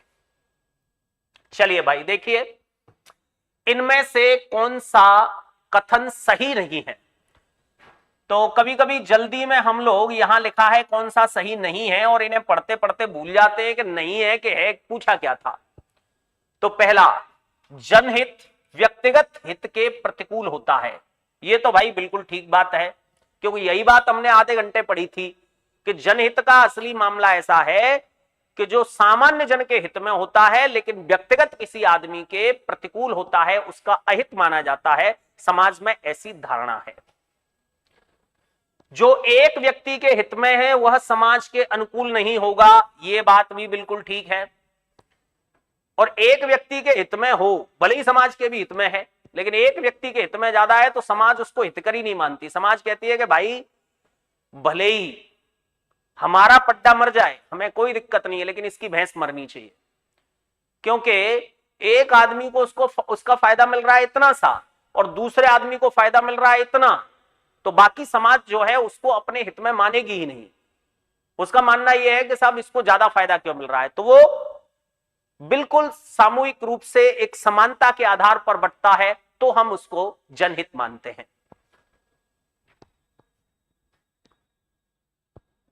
सर सीनियर के खिलाफ समिति गठन करना ठीक रहेगा। समिति गठन करना ही सीनियर के खिलाफ ठीक रहेगा, एफआईआर दर्ज करना सीनियर के खिलाफ ठीक नहीं रहेगा। इससे बेहतर तो कोई ऑप्शन ही नहीं हो सकता। जनहित मानवाधिकारों का समर्थन नहीं करता, यह बात बिल्कुल गलत है। जनहित मानवाधिकारों का समर्थन करता है। और लास्ट में है जनहित सरकार का संवैधानिक दायित्व है। यस, ये बात भी ठीक है। तो हमारा आंसर यहां कौन सा हो जाएगा, सी आंसर हो जाएगा, क्योंकि बाकी सब सही हैं, सी वाला ऑप्शन गलत है। और हमसे पूछा क्या है उसने, कौन सा सही नहीं है। अगला देखिए, जनहितवाद संविधान के किस अनुच्छेद के अंतर्गत, कौन से न्यायालय में, उच्च न्यायालय में, नॉट उच्चतम न्यायालय। तो मैंने तो आपको तरीका बताया था, अनुच्छेद 32 पहले और 226 बाद में। तो पहले यानी बड़ा कोर्ट कौन सा होता है, उच्चतम न्यायालय सुप्रीम कोर्ट, और छोटा कौन सा होता है, हाई कोर्ट। तो जो आर्टिकल पहले आ रहा है वो सुप्रीम कोर्ट में और जो आर्टिकल बाद में आ रहा है वो हाई कोर्ट में, ऐसा याद रख सकते हैं बहुत आसानी से। याद रखना इसलिए जरूरी है कि यूपीएसआई में ये दोनों क्वेश्चन आ चुके हैं। तो यहां बात कर रहा है वो उच्च न्यायालय की बात कर रहा है, तो हमारा आंसर कौन सा होगा? अनुच्छेद 226 226। सर्वोच्च न्यायालय में जनहित याचिका, तो सर्वोच्च न्यायालय में कब होती है, कहां होती है? अनुच्छेद 32 के अंतर्गत। आगे की बात करते हैं। जनहित याचिका पीआईएल किसके द्वारा प्रस्तुत की जा सकती है? पहला, किसी भी व्यक्ति के द्वारा, किसी भी अधिवक्ता के द्वारा, किसी मान्यता प्राप्त सामाजिक संस्था के द्वारा और किसी लोक सेवक के द्वारा। अब देखिए, ये पर्टिकुलर एक व्यक्ति है, ये पर्टिकुलर एक व्यक्ति है और ये भी पर्टिकुलर एक व्यक्ति है। तो व्यक्ति जनहित की बात करेगा या कोई व्यक्तियों का समुदाय, व्यक्तियों की संस्था बात करेगी? तो संस्था बात करेगी, इसलिए यहां ये आंसर भी ठीक है। और एक तरीके से देखा जाए तो ये आंसर भी ठीक है कि साहब कोई भी व्यक्ति जनहित की बात कर सकता है। तो अब समस्या इस बात की है कि यहां इन दोनों में से कौन सा आंसर दिया जाए, संस्था वाला आंसर दिया जाए कि व्यक्ति वाला आंसर दिया जाए? तो ये यहां पर जनरल अवेयरनेस का मामला है, नॉट अभिरुचि का। अभिरुचि वाला मामला अलग होता है। अभिरुचि का मतलब होता है जहां आपको सारे ऑप्शन सही दिखाई देते हैं और ज्यादा सही लगाना होता है। यहां ज्यादा और कम सही का मामला नहीं है, यहां तो सिर्फ सही का मामला है, यानी ये जीएस का मामला है, जीएस का मामला है। तो आप इसे न लगाकर डायरेक्ट किसकी बात करेंगे? फर्स्ट की बात करेंगे कि किसी भी व्यक्ति के द्वारा, कोई भी व्यक्ति हो, चाहे वो संस्था हो, चाहे व्यक्ति हो, लोक सेवक हो, अधिवक्ता हो, टीचर हो, स्टूडेंट हो, कोई भी बंदा पीआईएल दर्ज कर सकता है, पीआईएल प्रस्तुत कर सकता है। ठीक है। शिक्षा का अधिकार किसे प्राप्त है? निर्धनों के बच्चों को है, श्रमिकों के बच्चों को है, वैश्याओं के बच्चों को भी है। इसका मतलब उपयुक्त सभी को शिक्षा का अधिकार है। यदि कोई आयोजक बाल श्रम प्रतिषेध व विनियम अधिनियम 1986 के अंतर्गत प्रावधानों का उल्लंघन करता है, यानी बाल श्रम अधिनियम कब आया? 1986 में, कि साहब बच्चों से मजदूरी नहीं करवाएंगे, तो उसे कितनी राशि क्षतिपूर्ति स्वरूप बाल श्रम कल्याण निधि में जमा करानी होगी?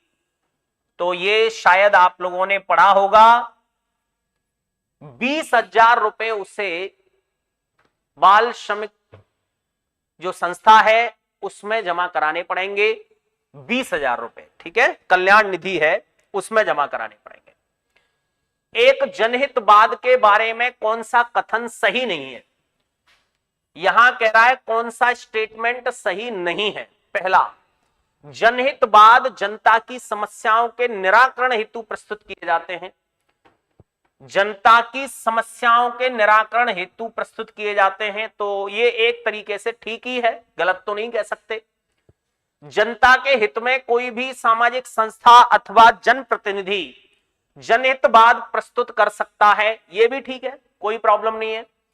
जनहितवाद को याचिकाकर्ता बिना न्यायालय की अनुमति के कभी भी वापस ले सकता है? नहीं, ये नहीं ले सकता, क्योंकि कोई भारी भरकम आदमी, कोई बड़ा ऑफिसर आप पर प्रेशर तो नहीं बना रहा है। आप अपनी मर्जी से याचिका वापस नहीं ले सकते, आप अपनी मर्जी से आईपीएल पीआईएल वहां से हटा नहीं सकते, यानी केस से विड्रॉ नहीं कर सकते आप।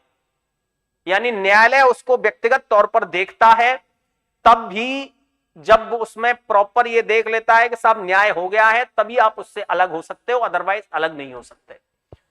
तो यहां आंसर हमारा सी प्रॉपर हमें समझ में आ रहा है कि कोई भी याचिकाकर्ता बिना न्यायालय की अनुमति के कभी भी पीआईएल वापस नहीं ले सकता।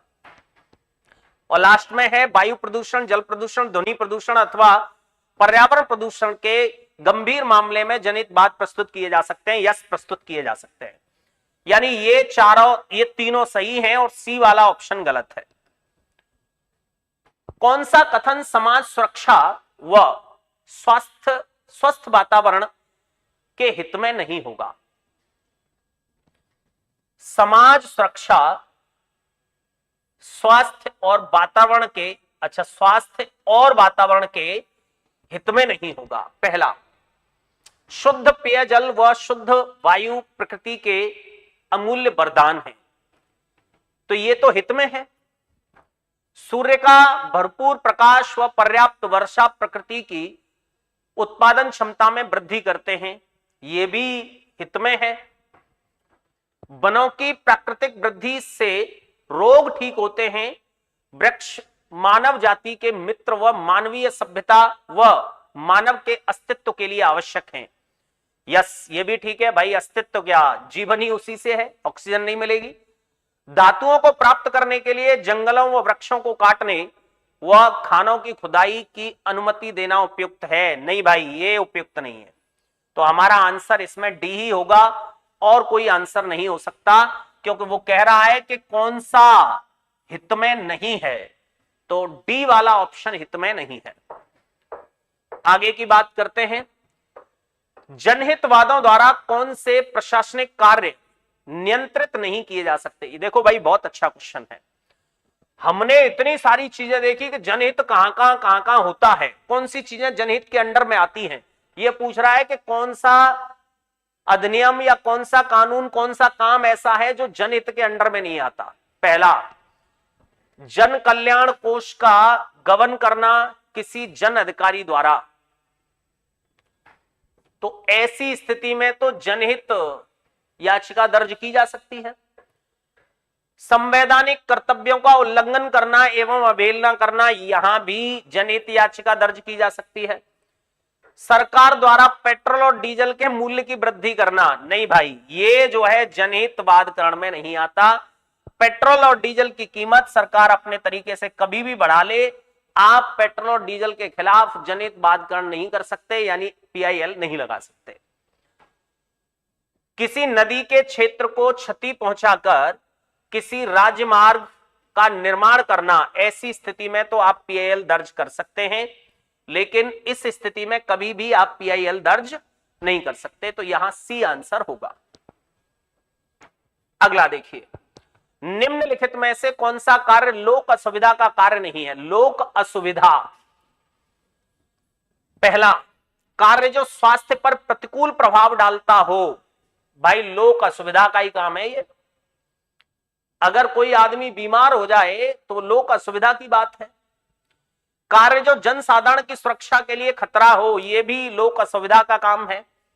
कार्य जो जनता की सुख सुविधा को प्रभावित करे, यह भी असुविधा का काम है। विद्युत अथवा जल की आपूर्ति सुचारू रूप से न की जाए, है तो लोक असुविधा, लेकिन आप इससे रिलेटेड कोई पीआईएल दर्ज नहीं कर सकते, इसलिए आपका आंसर कौन सा हो जाएगा?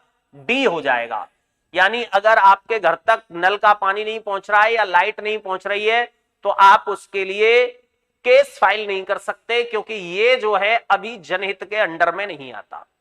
सड़क सुरक्षा, प्रकाश, पॉल्यूशन, एजुकेशन, ये सब आते हैं, बाल श्रम, ये सब आते हैं, रोजगार, लेकिन विद्युत सप्लाई और वाटर सप्लाई जो है जनहित के अंडर में नहीं आता है।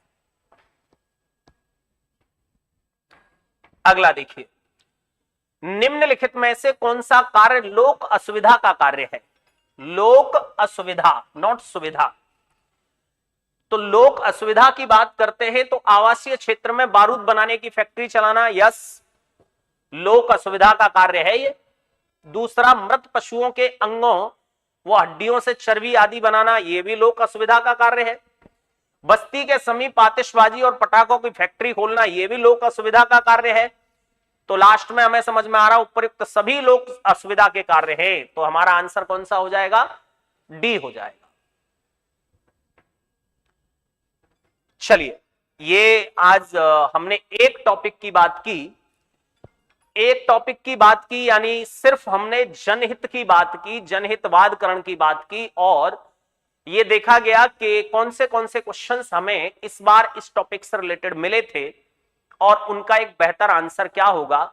बाकी इस टॉपिक से रिलेटेड और भी बहुत सारे क्वेश्चंस, यानी जब हमारा प्रॉपर एक ऐसा सेगमेंट, एक ऐसा सीरीज चलेगी जिसमें रोज हम क्वेश्चन आंसर करेंगे, वहां और भी देखने को मिलेंगे। लेकिन इतनी चर्चा के बाद हमें जनहित क्या है उससे रिलेटेड कुछ चीजें दिमाग में सेट हो गई होंगी।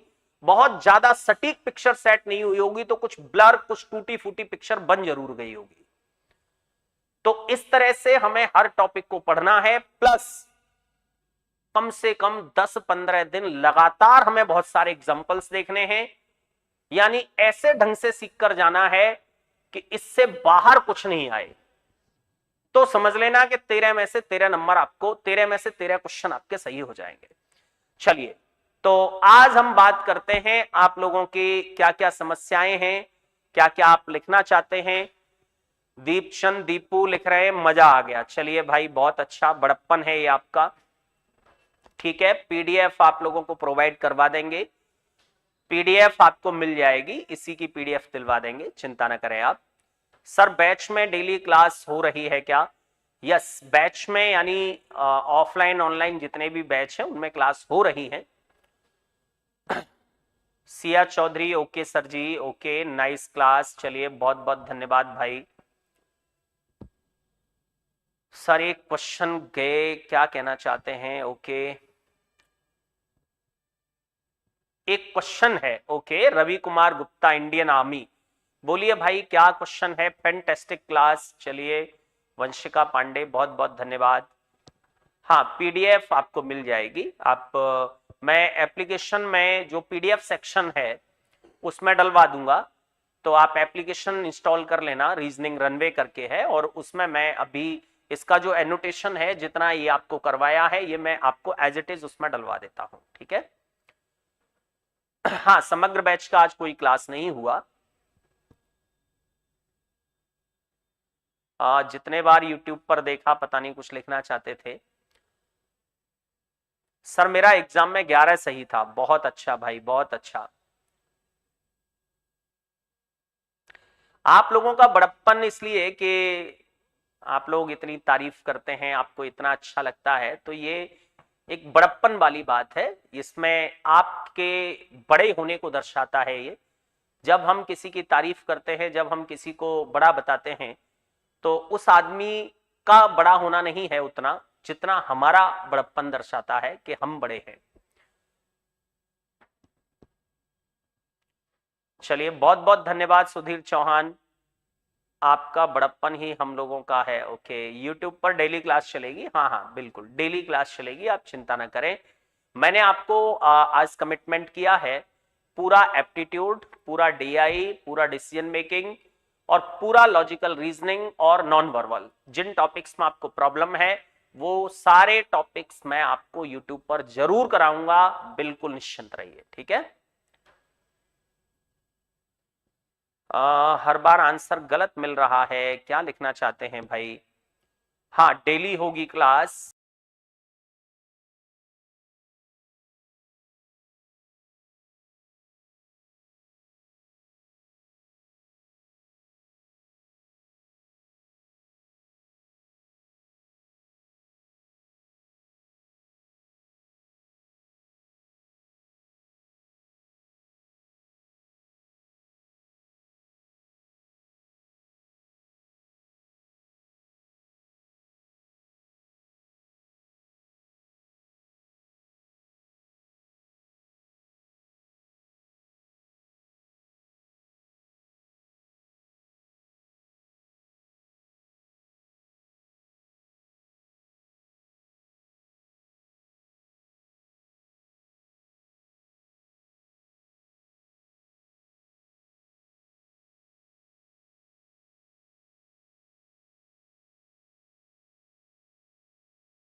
तो अभी वॉइस आ गई होगी।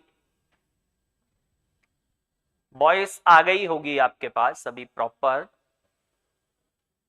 यूपीपी एग्जाम में जो क्वेश्चन आया था उस में, ओके तो ठीक है, कोई नहीं, वो आप जो भी।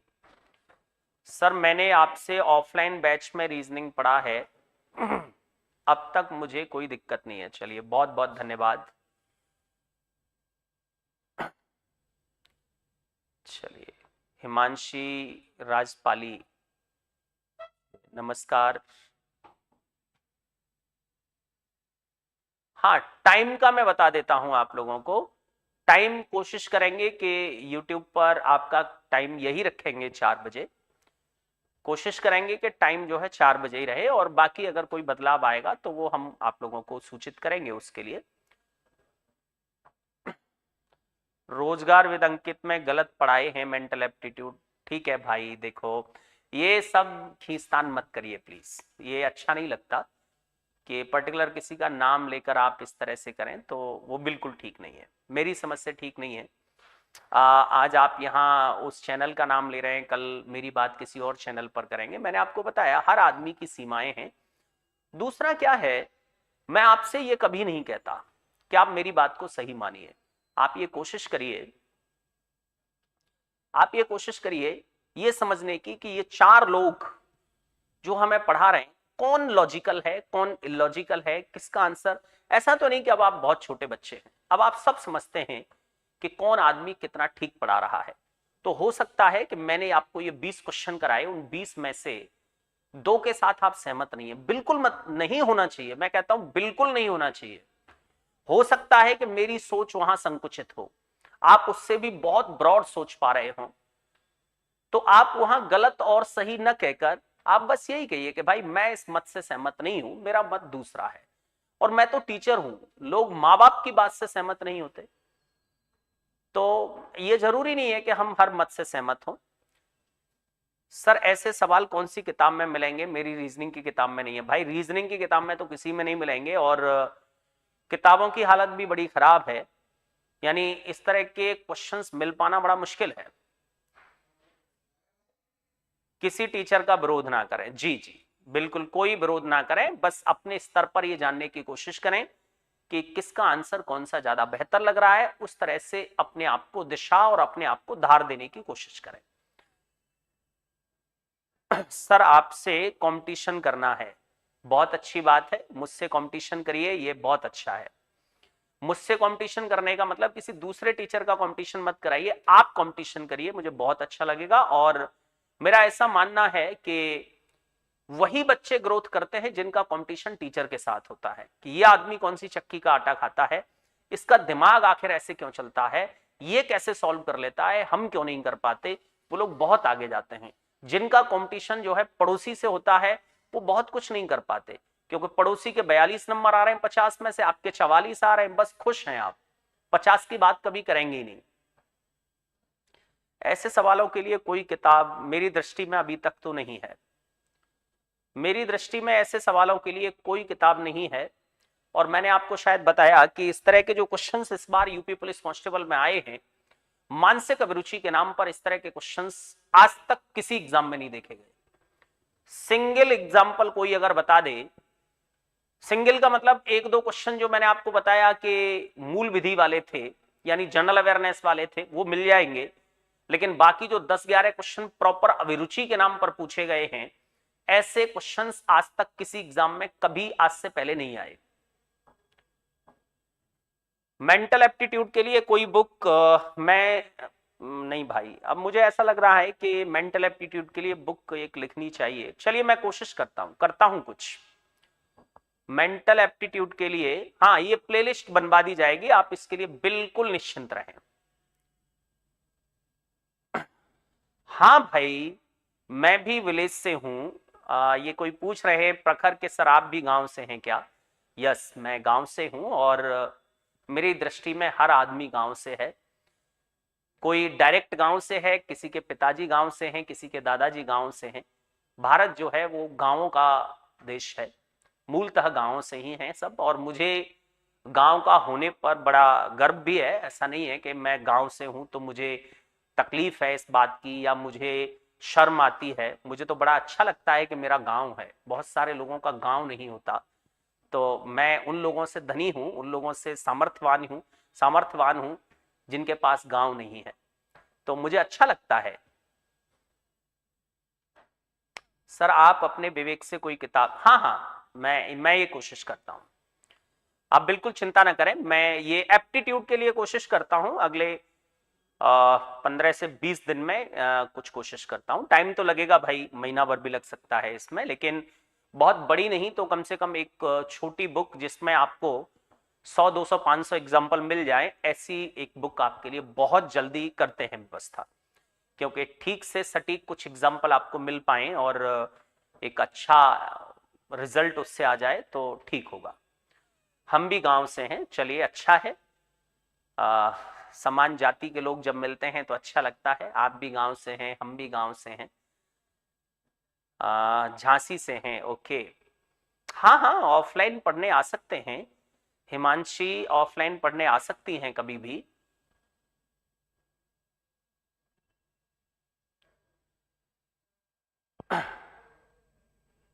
4 बजे ऐप पर क्लास होती है, उसका टाइम चेंज कर देंगे, ऐप वाली क्लास का टाइम चेंज कर देंगे और इसके लिए कोशिश करेंगे। अच्छा, दीप चंद भी झांसी से हैं, ठीक है, पड़ोसी हैं आप हमारे, झांसी बहुत ज्यादा दूर नहीं है। कौशाम्बी से हैं, ओके, अमन कौशाम्बी से हैं, ओके। बागी बलिया उत्तर प्रदेश, इटावा से हैं। सर मैं आपके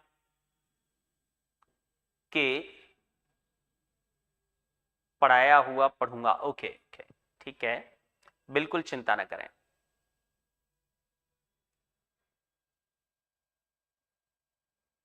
सर आप 10 से 15 मिनट वाली क्लास से क्वेश्चंस हूबहू आ रहे थे, हाँ हाँ, चिंता ना करिए आप, कोई दिक्कत नहीं आएगी। सर आप अच्छा इको गार्डन में मिलना चाहते थे लेकिन वक्त कम था, कोई नहीं कोई नहीं, मिलते रहेंगे, आगे भी मिलते रहेंगे, ये तो अब एक दूसरे बाराबंकी से हैं। जेपी नामवरदार गुनाव से हैं, ओके, गुनाह से, उन्नाव से हैं, फतेहपुर सीकरी से हैं, अच्छा फतेहपुर से हैं, ओके, फर्रुखाबाद से, अरे भाई, लेकिन बीच में आप सब लोग गायब थे कुछ दिनों, एग्जाम होने के कोई 10-15 दिन बाद तक तो आप लोग बिल्कुल गायब थे। अभी आज काफी एक्टिव देखने को मिल रहे हैं आप लोग। सीतापुर से हैं सुरेंद्र कुमार। मेरा लोकल लैंग्वेज ब्रज भाषा है, ये आगरा रीजन जो है पूरा का पूरा ब्रजभाषी क्षेत्र है, तो मेरी लोकल लैंग्वेज जो है ब्रज भाषा है और ब्रज भाषा मुझे बहुत अच्छी आती है। प्रतापगढ़ से हैं, फर्रुखाबाद से हैं, ओके, हाँ रीजनिंग की क्लास डेली मिलेगी आपको। देवरिया से हैं, ओके, बहुत लोग हैं भाई, बहुत अच्छा लगता है। कानपुर नगर से, सीतापुर से, हाँ ब्रज है, दीपचंद ब्रज भाषा है। चलिए बहुत बहुत धन्यवाद, ये प्यार आप लोग अपना बनाए रखिए, इससे मुझे बड़ी ऊर्जा मिलती है, ये मेरे लिए फीस का काम करती है। आपका ऑफलाइन बैच पढ़ा पुलिस वाले बैच में, ओके, अरविंद यादव आगरा की धरती से, अल्पेश बघेल का राम राम, राम राम भाई, अलीगढ़ से हैं, साधना हो गया था, अंबेडकर नगर से हैं, चंदौली से हैं, देवरिया से हैं, आजमगढ़ से, कानपुर, हाथरस, अरे भाई क्या बात है। चलिए आज के लिए यहीं विराम देते हैं और कल आगे बढ़ते हैं, देखते हैं। अमरोहा से, गाजीपुर से, जौनपुर से, क्या बात है, क्या बात है भाई, आज तो बहुत लोग डिक्शनरी में जुड़े हैं। चलिए मुझे अच्छा लगता है कि हमारा परिवार बढ़ रहा है। बाकी आप लोग गोरखपुर से हैं, अच्छा, बाबा की धरती से, एटा, अमरोहा, मेरठ से हैं, हाथरस से हैं, खुशीनगर से हैं। चलिए बहुत बहुत धन्यवाद भाई, बहुत बहुत धन्यवाद। बाकी अगली क्लास में मिलते हैं इसी ऊर्जा के साथ, और बीच बीच में और जो टॉपिक्स हैं उनको भी हम देखेंगे। बाकी रीजनिंग के लिए आप बिल्कुल निश्चिंत रहिए, ठीक है। बलरामपुर से, मेरठ से, ओके, हाँ डेली क्लास आएगी। बाय भाई बाय।